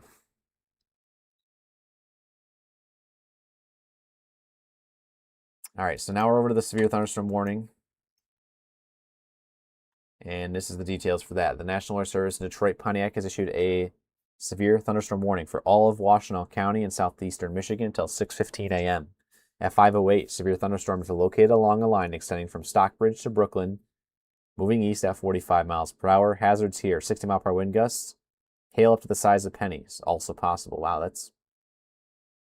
I haven't seen it written like that before. Usually they say 0.75-inch hail. They actually said hail up to the size of pennies, also possible. Weird. When you look at severe thunderstorm warning text for years on end, you start to notice these little things. But yeah, the radar indicated is the source. Also observed at 4:51 a.m. a wind gust of 58 at Jackson County. Timing-wise, for the new severe thunderstorm warning, as early as 5:15 here for Chelsea and Manchester, 5:20 for Dexter, Ann Arbor, Saline around 5:25, Whitmore Lake 5:30. Between 5:35 and 5:45 for Ypsilanti, Milan, Dixboro, Salem, and Willis. Again, it's all of Washtenaw County. So if you know you live in Washtenaw County, you are in this new severe thunderstorm warning. And this is multiple pockets of gusty wind moving in at the current time. So on radar right now, we have velocity pulled up. So anywhere where you see these greens changing over to bright greens and even some blues, those are your 50 plus at the current time. So over here on, by now it's probably Boyce Road at Joslyn Lake. We have this other pocket down here that's been responsible for power outages in southern Jackson proper, Jacob Road near Walker. It's just outside of Manchester at the current time, and Chelsea, and that would be our Chelsea came up next. Our Great Lake. I'm not sure if I'm sharing. No, hold on. Great Lakes. It is sharing now.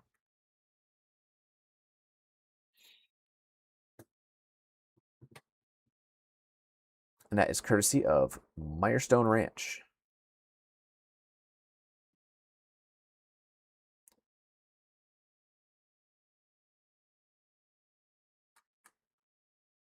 Lightning illuminates the clouds out there. We'll keep an eye on that one. And this is just a wind threat at the current time. We're still pretty stable out there, but again, it is damaging winds. Damaging winds can cause just as much damage as a tornado, especially if it's 65-mile-per-hour winds in some cases. You do want to be taking shelter until this line of storms is passed. Best sheltering device, of course, is always interior room or lowest floor of the building. You want to be away from those walls that have trees buttoned up next to them. So get to a room in your house where You think trees may not be falling down if you are inside of this severe thunderstorm warning. Again, Ann Arbor, Saline, Ypsilanti, you have a little bit of time to prepare with the storm moving off to the east at 45, but not a whole lot. So you want to be in shelter within the next 5 to 15 minutes if you're in the east side of Washtenaw County.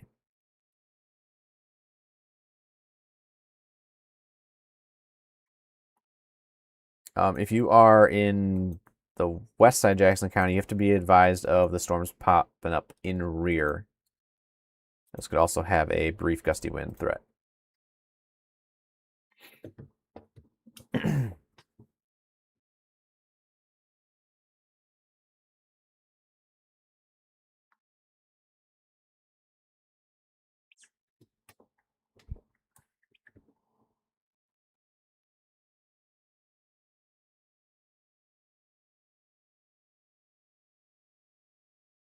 Joel, check out the velocities in the Brooklyn Onstead area. Let me know what you think about those.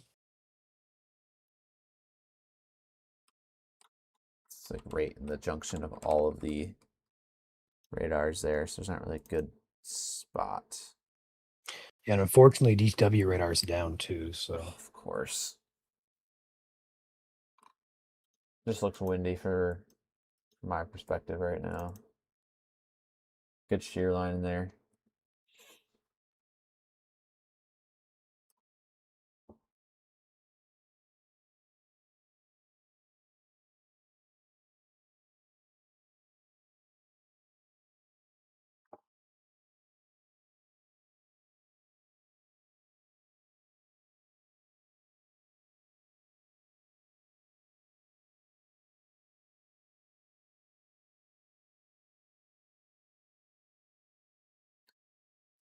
So right now the wind is in Napoleon. If you guys are just tuning in, it's on and going down Sharon Valley Road, about to cross over Norville, and it is from Grass. That's basically all Grass Lake down to Brooklyn. This entire swath here. It's kind of just the entire line. Again, this is the Grand Rapids radar. It's a little bit better to see on the Detroit radar because that's a lot closer. At this point, it is moving into Washtenaw County. So Manchester, Chelsea region.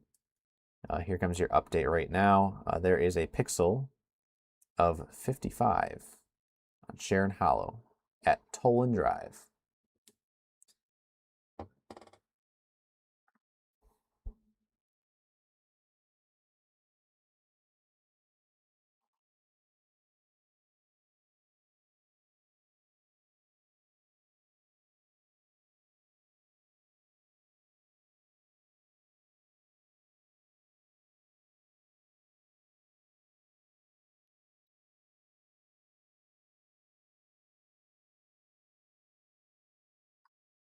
As a reminder, again, we're watching the wind, of course, but if you are outside, you have plans this morning, I would advise to be watching for lightning and listening to thunder, because again, if you can hear thunder, you're close enough to be struck by lightning. And in this line particularly, the Lenawee to Washtenaw County cell here has the most lightning. This has been the cell that's traveled all the way from Lake Michigan. So Benton Harbor area, Stevensville, Lakeshore region, traveled all the way down 94 and has continued to show off its lightning over the last, I have to look here, 3 hours we've been live. So this has just been a theme, and it has not shown signs of really slowing down a whole lot. It did have a brief period where it did go through a weakening phase back here in the Kalamazoo area, back when it was attached to Berry County. But the lightning has been evident throughout the entire time. I meant weak as in terms of total rainfall that was falling with the storm. Like the reds and the pinks got tossed to the wayside. Now they're back. So still very strong, a severe thunderstorm moving in through Washtenaw County at the current time. And does extend down into Adrian. So about as far south as it goes, with other tiny showers extending into Ohio.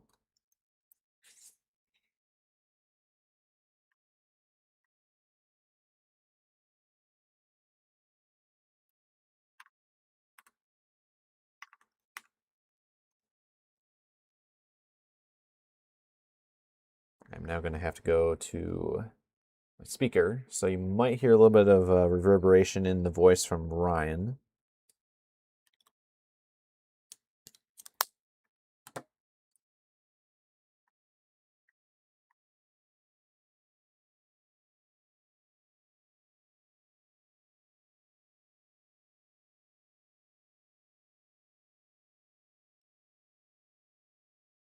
Ryan, feel free to speak. You should be able to come through now once you unmuted from Discord. There we go.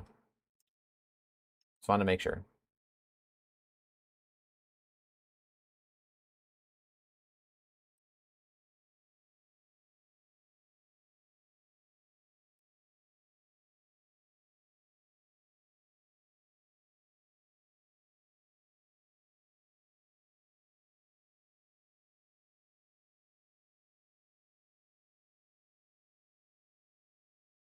If you guys have kind of missed it, we've been up all night. It is currently 5:21 in the morning.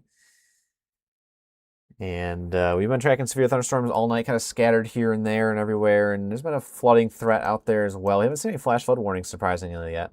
But I think it's been staggered enough to where it's been draining properly, even though there's been some areas that have already seen 4 inches of rain. But again, that could change. We could see some flash flood warnings as they come to Detroit.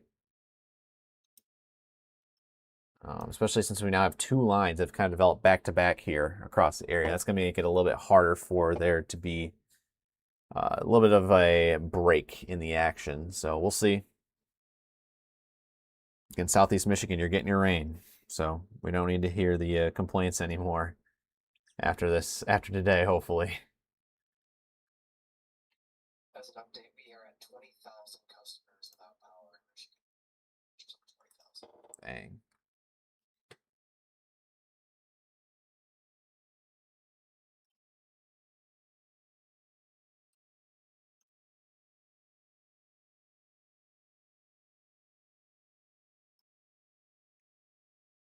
See a couple of our video reports coming in from what appears to be the basement of some of you guys' places. So that's good. You guys are taking shelter seriously out there. Also seeing all of the rain. Yeah, there's a bunch of rain icons and thunderstorm icons popping up all across Southeast Michigan. We'd love to see that. You guys are getting your much needed rain today. And hopefully it's not too much in a short span, but it does appear to be that way.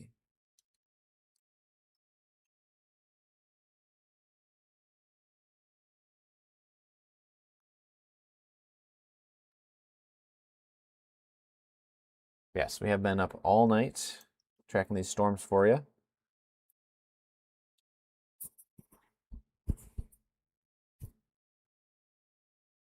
You can't hear Ryan. I don't.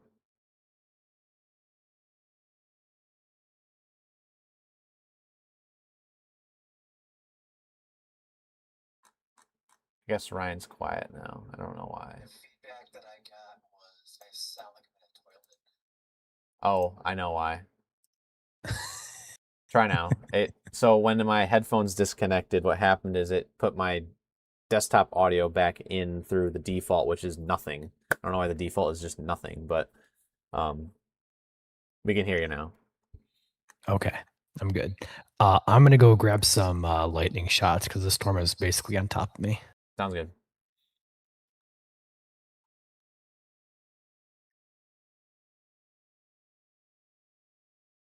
So the strongest storm right now is in and heading in through Washtenaw County, as denoted by the severe thunderstorm warning. Also is extending into Lenawee County as well.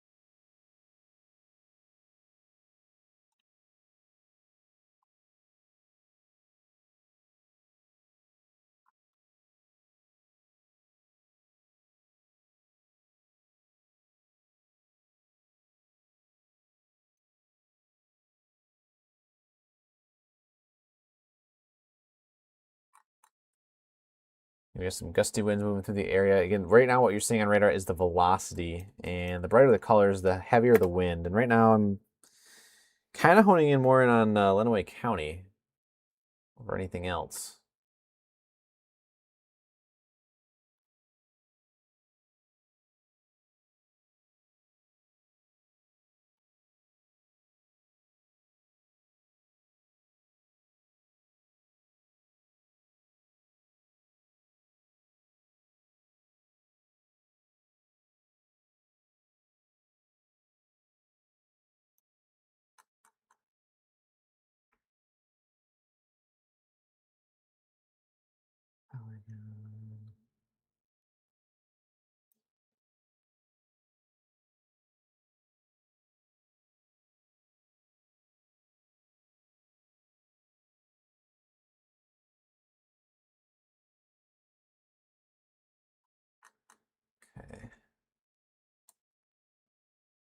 see how that works here in just a second.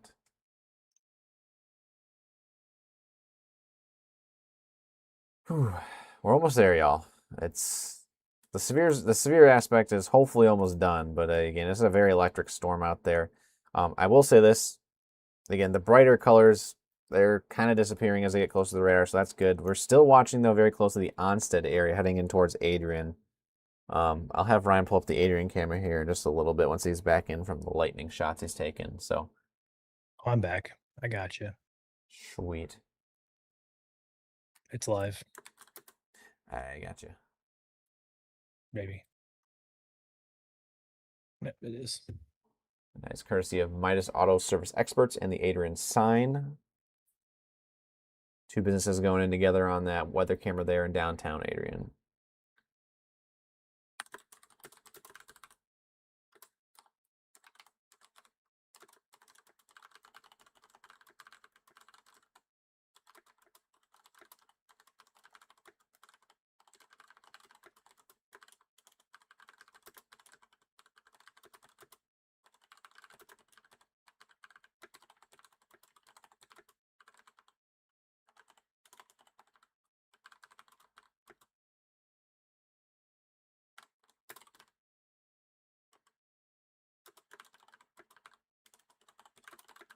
So if you guys missed it also as well, Jackson County does have that severe thunderstorm warning in effect. The majority of these winds right now are leaving Jackson County. However, again, secondary storm in tow right behind it. We'll have to watch there for mostly flooding, but we could see a secondary wind risk pop up here if it continues to strengthen, which right now it's kind of just teetering on the edge of being a strong thunderstorm. So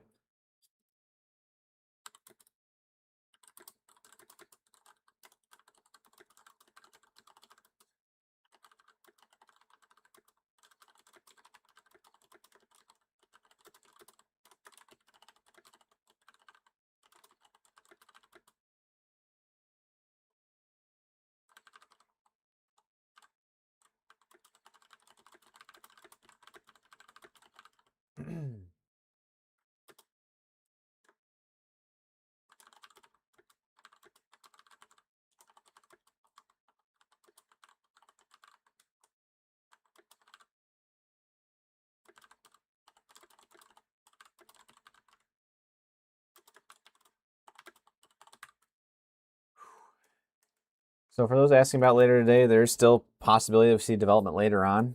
Again, we are kind of parked right underneath the main zone for more development. Again, we have that boundary that's kind of stretched across the area. And that extends all the way back off into Wisconsin. So we could see more development later today. Again, it's 5:30 in the morning. Atmosphere can easily recover as long as this cloud cover and rainfall doesn't stick around this morning. So again, we could see more development. Again, we're in a severe risk again today, kind of 96 in south, and we're also again in a severe risk on Tuesday, primarily 94 in south. So once this line is done being severe, we should be good for the rest of the morning, early afternoon. We gotta keep watching later today for more development. But at the current time, we are watching the severe thunderstorms that are rolling in right now, primarily in Washtenaw County.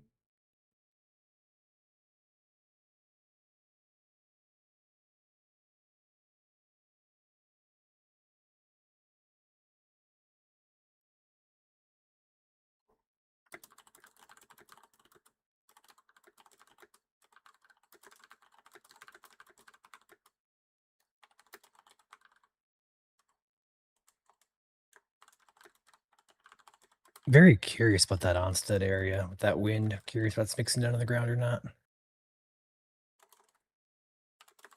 Yeah, me too. There's actually a few outages coming in the Onstead area. Very sporadic, very isolated, but there are outages.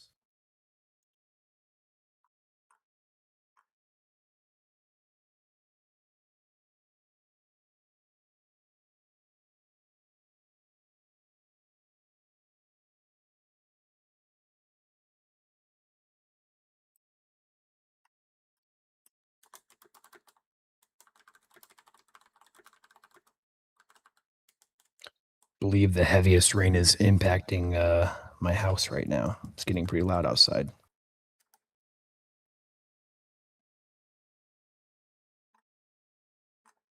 Ryan, you're gonna get an alert on your phone here in just a second. Yay! I can't wait.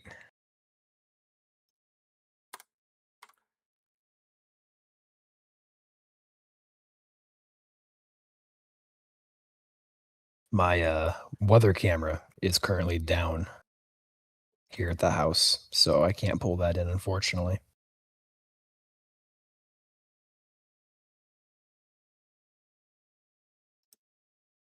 I think the only area of concern at this point, obviously, Washtenaw County is severe warned. Velocity on that doesn't appear to be that impressive, though. I would argue that the Onstead area, also up in the Clinton. Oh, did you guys hear that? Goodness gracious! Thunder. Yeah, Clinton to Onstead area in Lenawee County is a little bit more gusty in nature than anywhere else I'm seeing on radar currently. That was loud. Okay, we have an outage now coming in, a bigger outage now for Onstead coming in, over 500 customers out. So this pocket appears to be moving into the Adrian area. So this is my basically hometown here, so I can give you guys road names pretty easily. Shepherd Road, Tipton Highway, Hunt Road, moving Take it in right out. toward the M52. Standing by. Looking at the central part of Lenawee County here, you're going to see the pocket of brighter greens here. That's going to be where the gustiest of winds is happening. And this is also where outages are being reported over here in the onset area. So with that said, all of this wind is moving to the east-southeast here. It might split between Tecumseh and Adrian here, but generally speaking, this is going to be Onstead Highway, right along Hunt Road, Tipton Highway as well. Heading in toward M52 here, which is north-south. We're also going to be seeing a couple areas over here toward eventually Palmyra, as well as Holloway areas as this wind does continue on its current track. Taking my tracking off the screen here and it's kind of animating this for you guys. You can kind of see the motion on this is moving to the east-southeast here. So those of you guys in downtown Adrian as well would be in the path of this. You want to switch back here, Joel? You want to pull up the Adrian cam, or how do you want to do this? I'll move back to my radar real quick. Okay, I'll pull in the also get Adrian cam then. Yeah, definitely get the Madison Township one up as well in the background because that's gonna have a little bit of a Sure, elevated view. I can do that.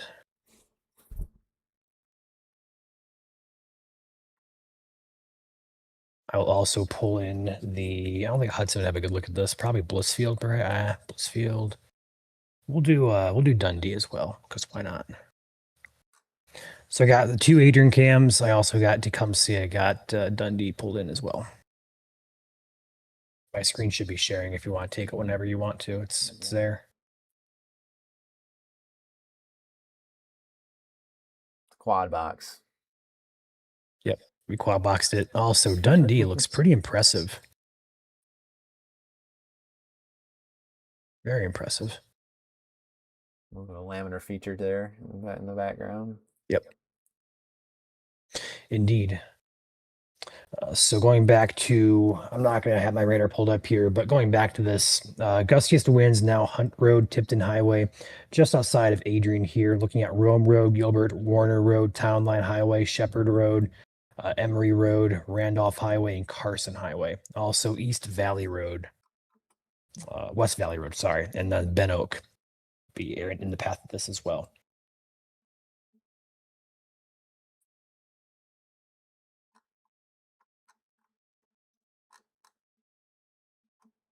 The lightning on this is just insane. Yeah. We've seen it all morning.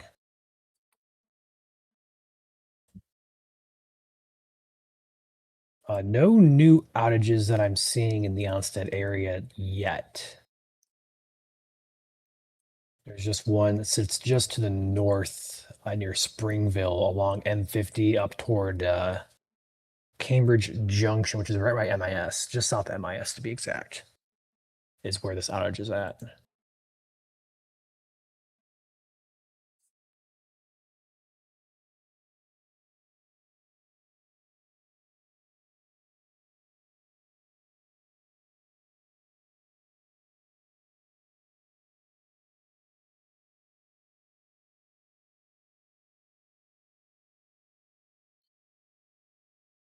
Oops.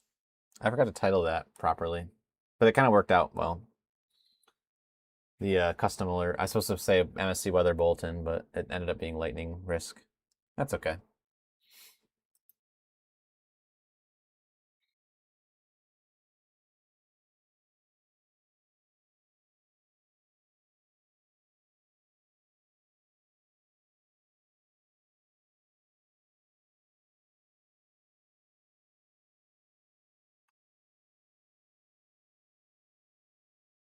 You're not 22,000 customers without power.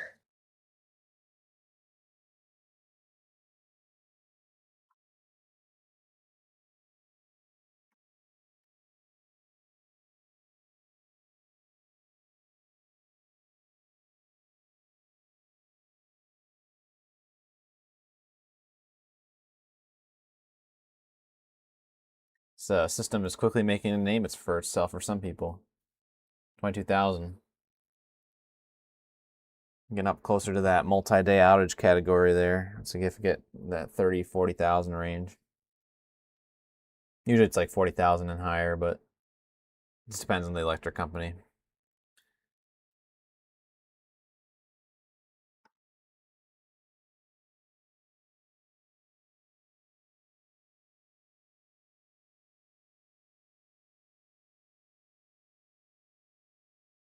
It's a very impressive pocket of wind there on Detroit's radar heading into the Adrian area.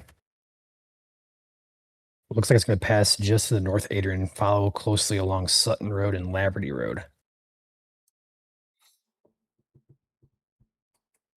Probably the Midas and Adrian sign cam have the best look at this. So that's for this north. We'll see what J-Bar Hobbies and Tecumseh shows as well, because that's on the northern fringe of that. Yeah.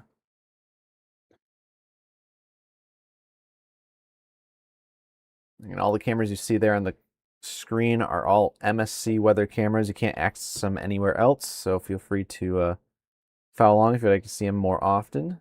Again, a courtesy of Midas and Adrian, as well as Adrian sign. You have up there in the top right, Madison Township Fire Department in Adrian. Bottom left is going to be J-Bar Hobbies in Tecumseh, and bottom right is that big ol' looking flying saucer thing. That is ANS Garage in Dundee. And the lightning is the story out there this morning. Very heavy thunderstorm moving into the area. Primarily right now, Lenawee and Washtenaw counties. Now again, lightning is happening all across southeast Michigan right now, but there's a very intense pocket of lightning. Ann Arbor and south down to Petersburg, Blissfield, Dundee areas. So as you can see right now, all those cameras lighting up multiple strikes per second in some cases.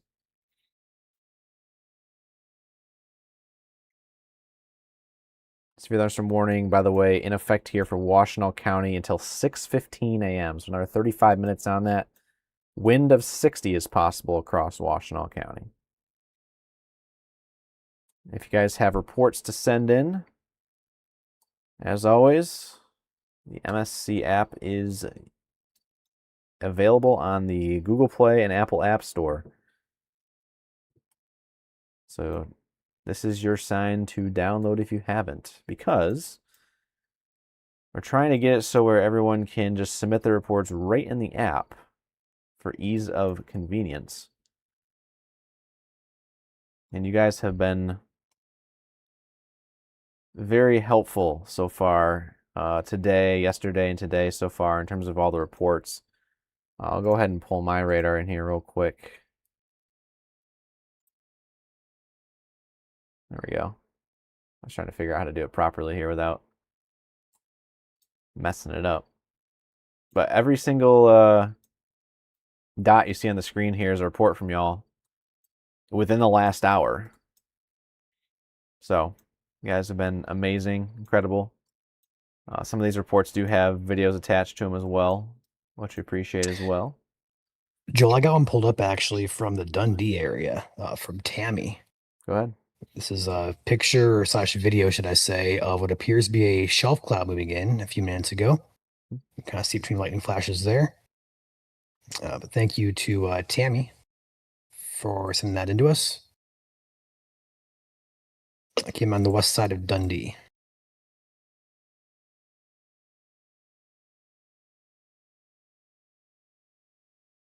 Maybe I should go submit a report in the app. There you go. They could show it off on the stream.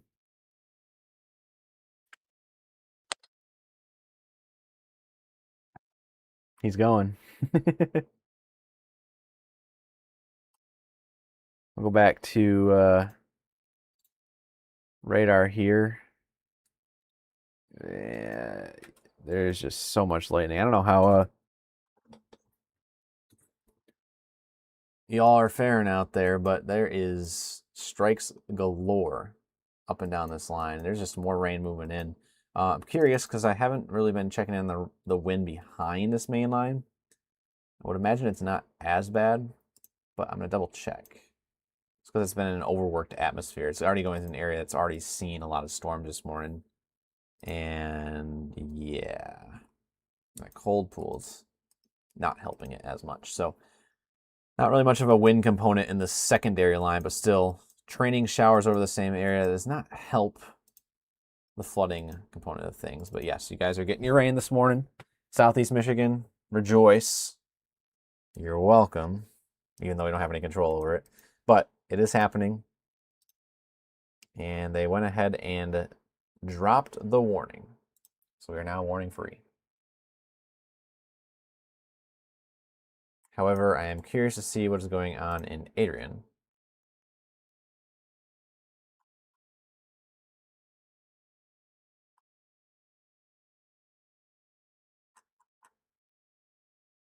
I have returned.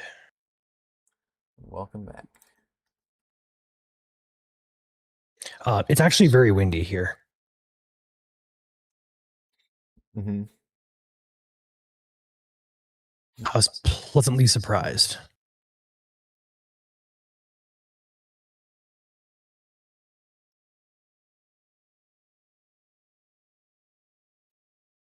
Clouds are zooming a little bit in Adrian downtown right now. Take a live look back again here. The Midas Auto Service experts and Adrian signed camera in Adrian, Michigan.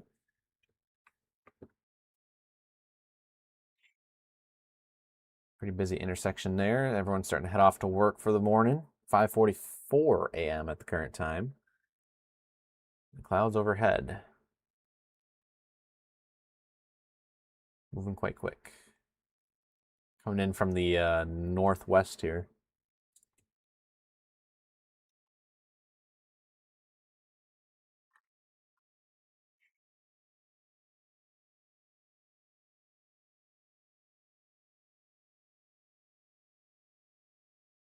On radar itself, there is a couple pixels on the north side of Adrian of 58 and 66 miles per hour over on Hunt Road, at Bent Oak Highway, and Carson Highway.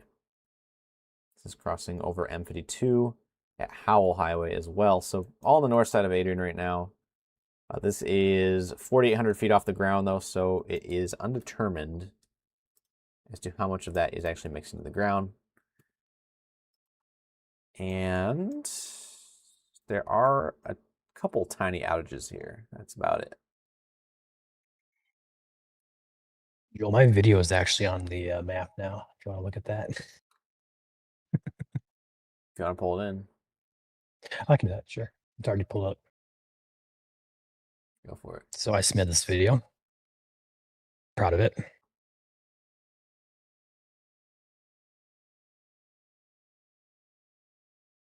Again, the nice part about the reporting app feature here is we watch Ryan's video is the compass option. So you always know what direction you're facing up there at the top of the screen. So Ryan's looking north.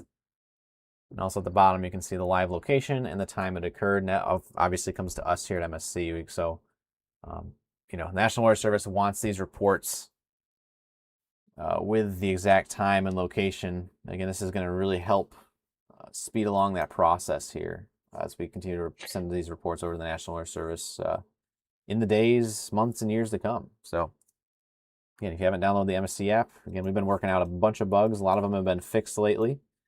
We're kind of boiling it down to just improvements more than bug fixes since we're ironing a lot of those out. But Again, feel free to download the app and submit your reports right in the app. It can help Michigan become more weather aware and get earlier warning lead time. The Washtenaw warning has expired. Also, Yes. the Detroit terminal radar is operational, and I'm looking at the velocity there. There's one area. There's one area of concern, and that's going to be just south of Saline. There's a little pixel of 60-mile-per-hour winds heading down Judd Road in York Charter Township. Judd Road, Moon Road, Willis Road, that general area. That's going to be where the gustiest winds is currently located according to the terminal Doppler radar. Mhm.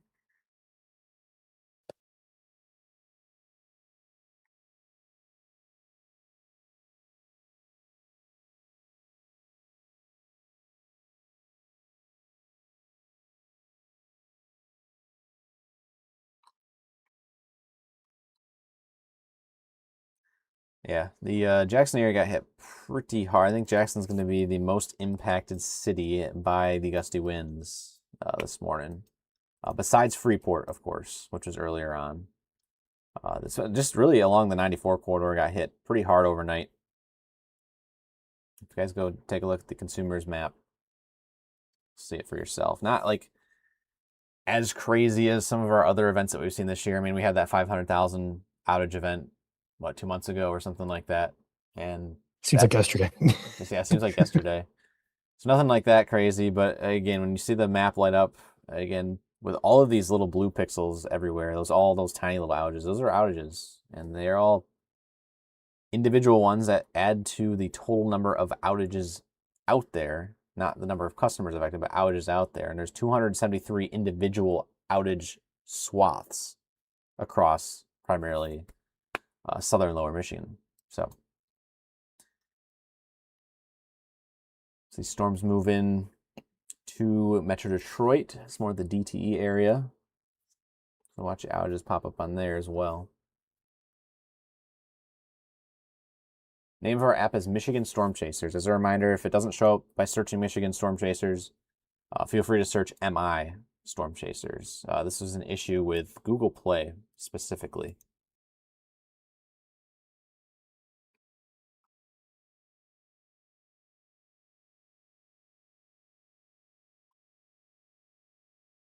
Storm's moving off to the east about 45 miles per hour.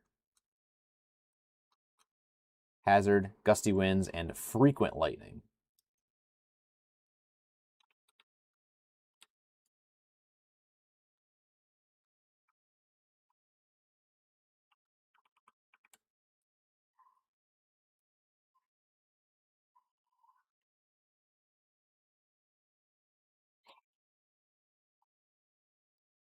If you catch us yawning, we do apologize. It's been a long night.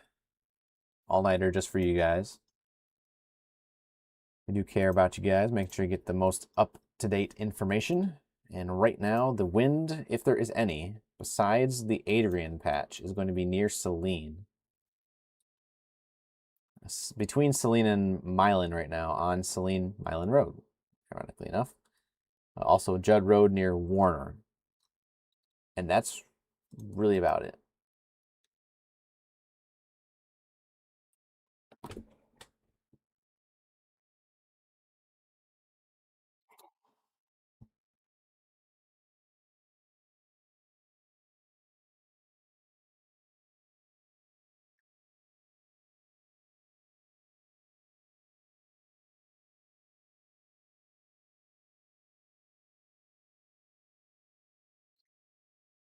The probability of severe on this, by the way, is only 12%, so it is not bad.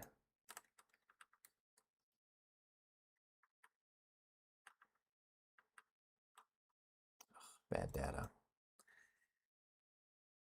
Go back to the Detroit radar.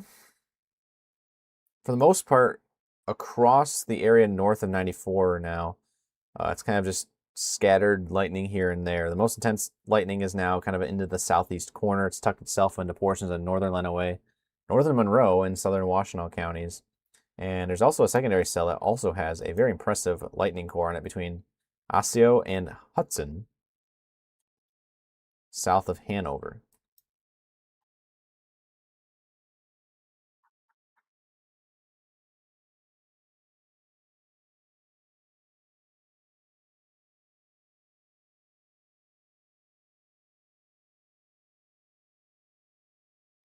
Yes, if you have any sort of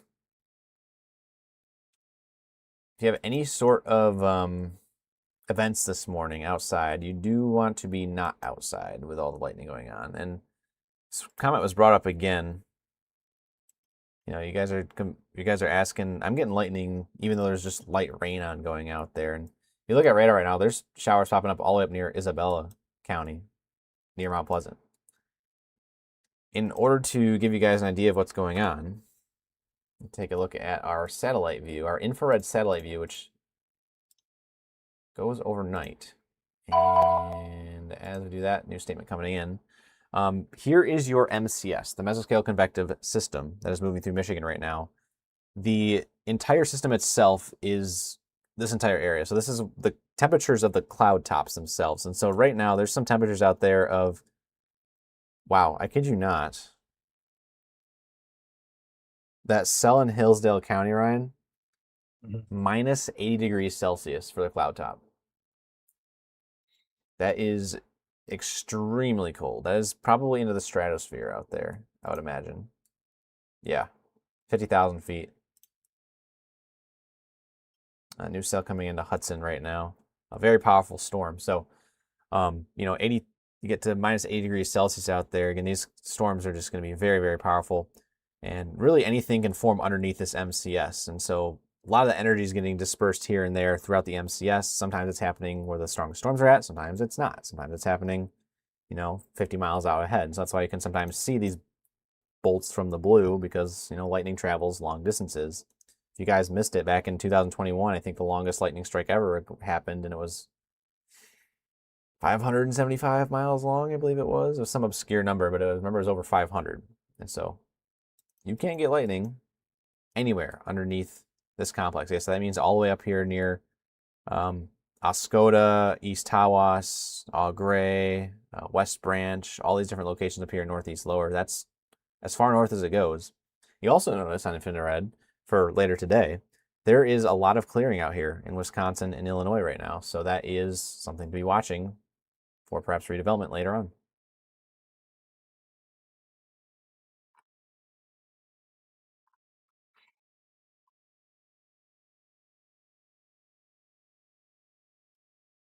The new statement that's coming in is from Monroe County. 30 in Ps. 30 in Ps. Got it. Yep. It's only northern, it looks like. Correct. Does not include anywhere south of Ida, LaSalle Township, or Summerfield. Anywhere north of those areas like Monroe, Ida proper, Dundee, Milan Township, London, Ash, Exeter, and Berlin Charter Townships, Raisinville, and it stops just before Flat Rock and Rockwood.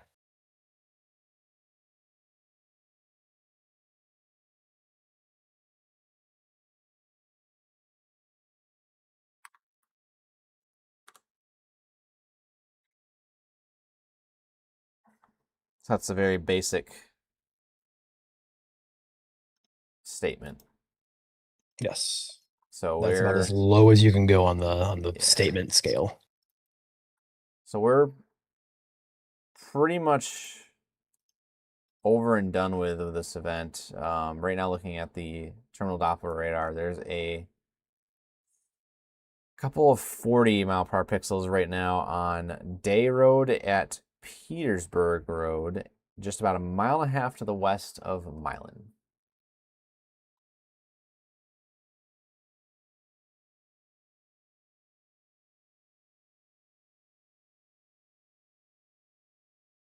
Lightning over here on the Adrian cam is intense still. Even though it is still far, it is now farther away now than it was previously. There's also that other storm approaching from the west.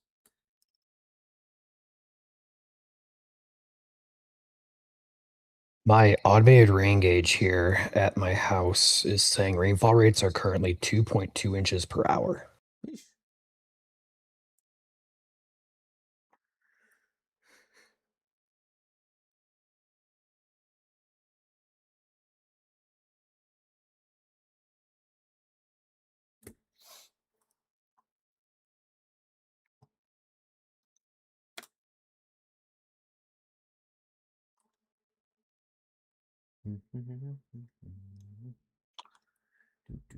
That was a close strike. Also, I'm noticing these cells back in the Ionia and Eaton County area are starting to kind of sag south as they move east. Also, more development still happening in Berry County and Calhoun County. It's doing that retrograding along the boundary. Well, the good news, East Michigan's finally getting rain. The bad news, if you live up in the thumb of Michigan, like Bad Axe, Huron County, you're still dry up there. Yeah, not as much. But for 90% of Southeast Michigan, you guys are finally getting some rain over here. This is beneficial. But we need this rain.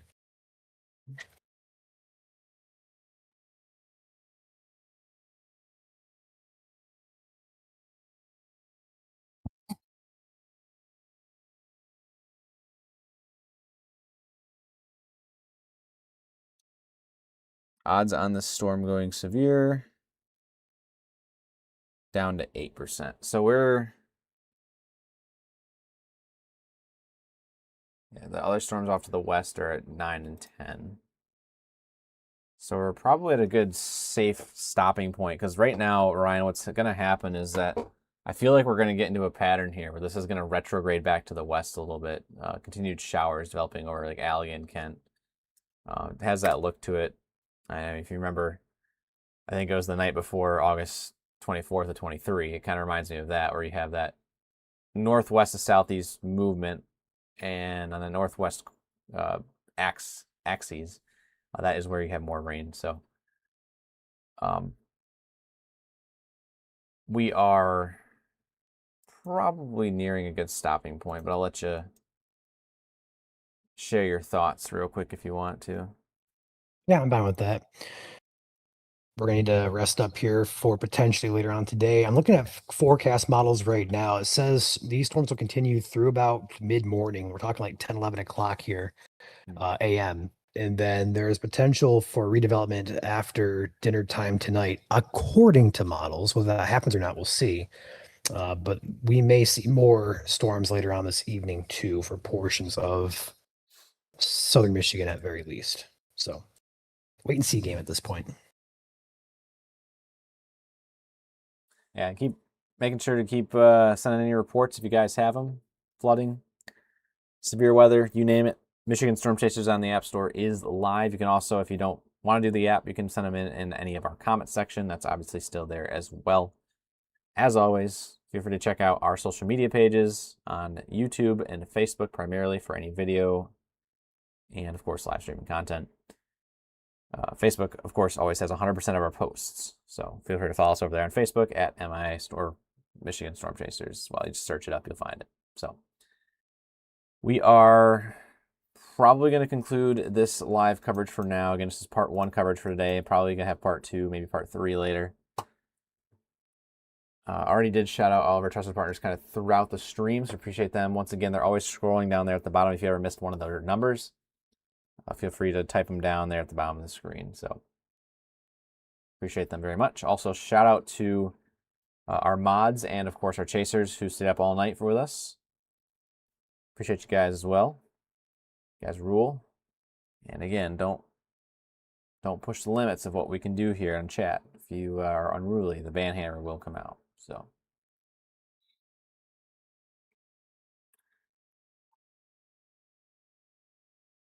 Yeah, gusty winds kind of in the Tecumseh region, but we haven't really been seeing anything. I'm looking at Tecumseh right now, and I've not really seen much here. So we're smooth. We're doing good. And so we're gonna go ahead and take a break. Again, Southeast Michigan, you're getting your much needed rain for the most part right now, especially here in the Detroit Metro and points south. But if severe weather does pop back up, we'll be live again here at Michigan Storm Chasers as always. If you're a veteran follower here, we got you covered from beginning to end motto. But if you're new here, we truly mean that. We got you covered from beginning to end. So make sure to hit that follow button if you're new. We'd love to have you join the MSC family. And as always, we'll catch you next time for more severe weather coverage or a live weather briefing as deemed fit. I'm Chief Meteorologist Joel Fritzman signing off for now alongside Ryan, President of Operations Below Me. We'll see you soon, right back here at Michigan Storm Chasers. Have a great rest of your morning, everyone.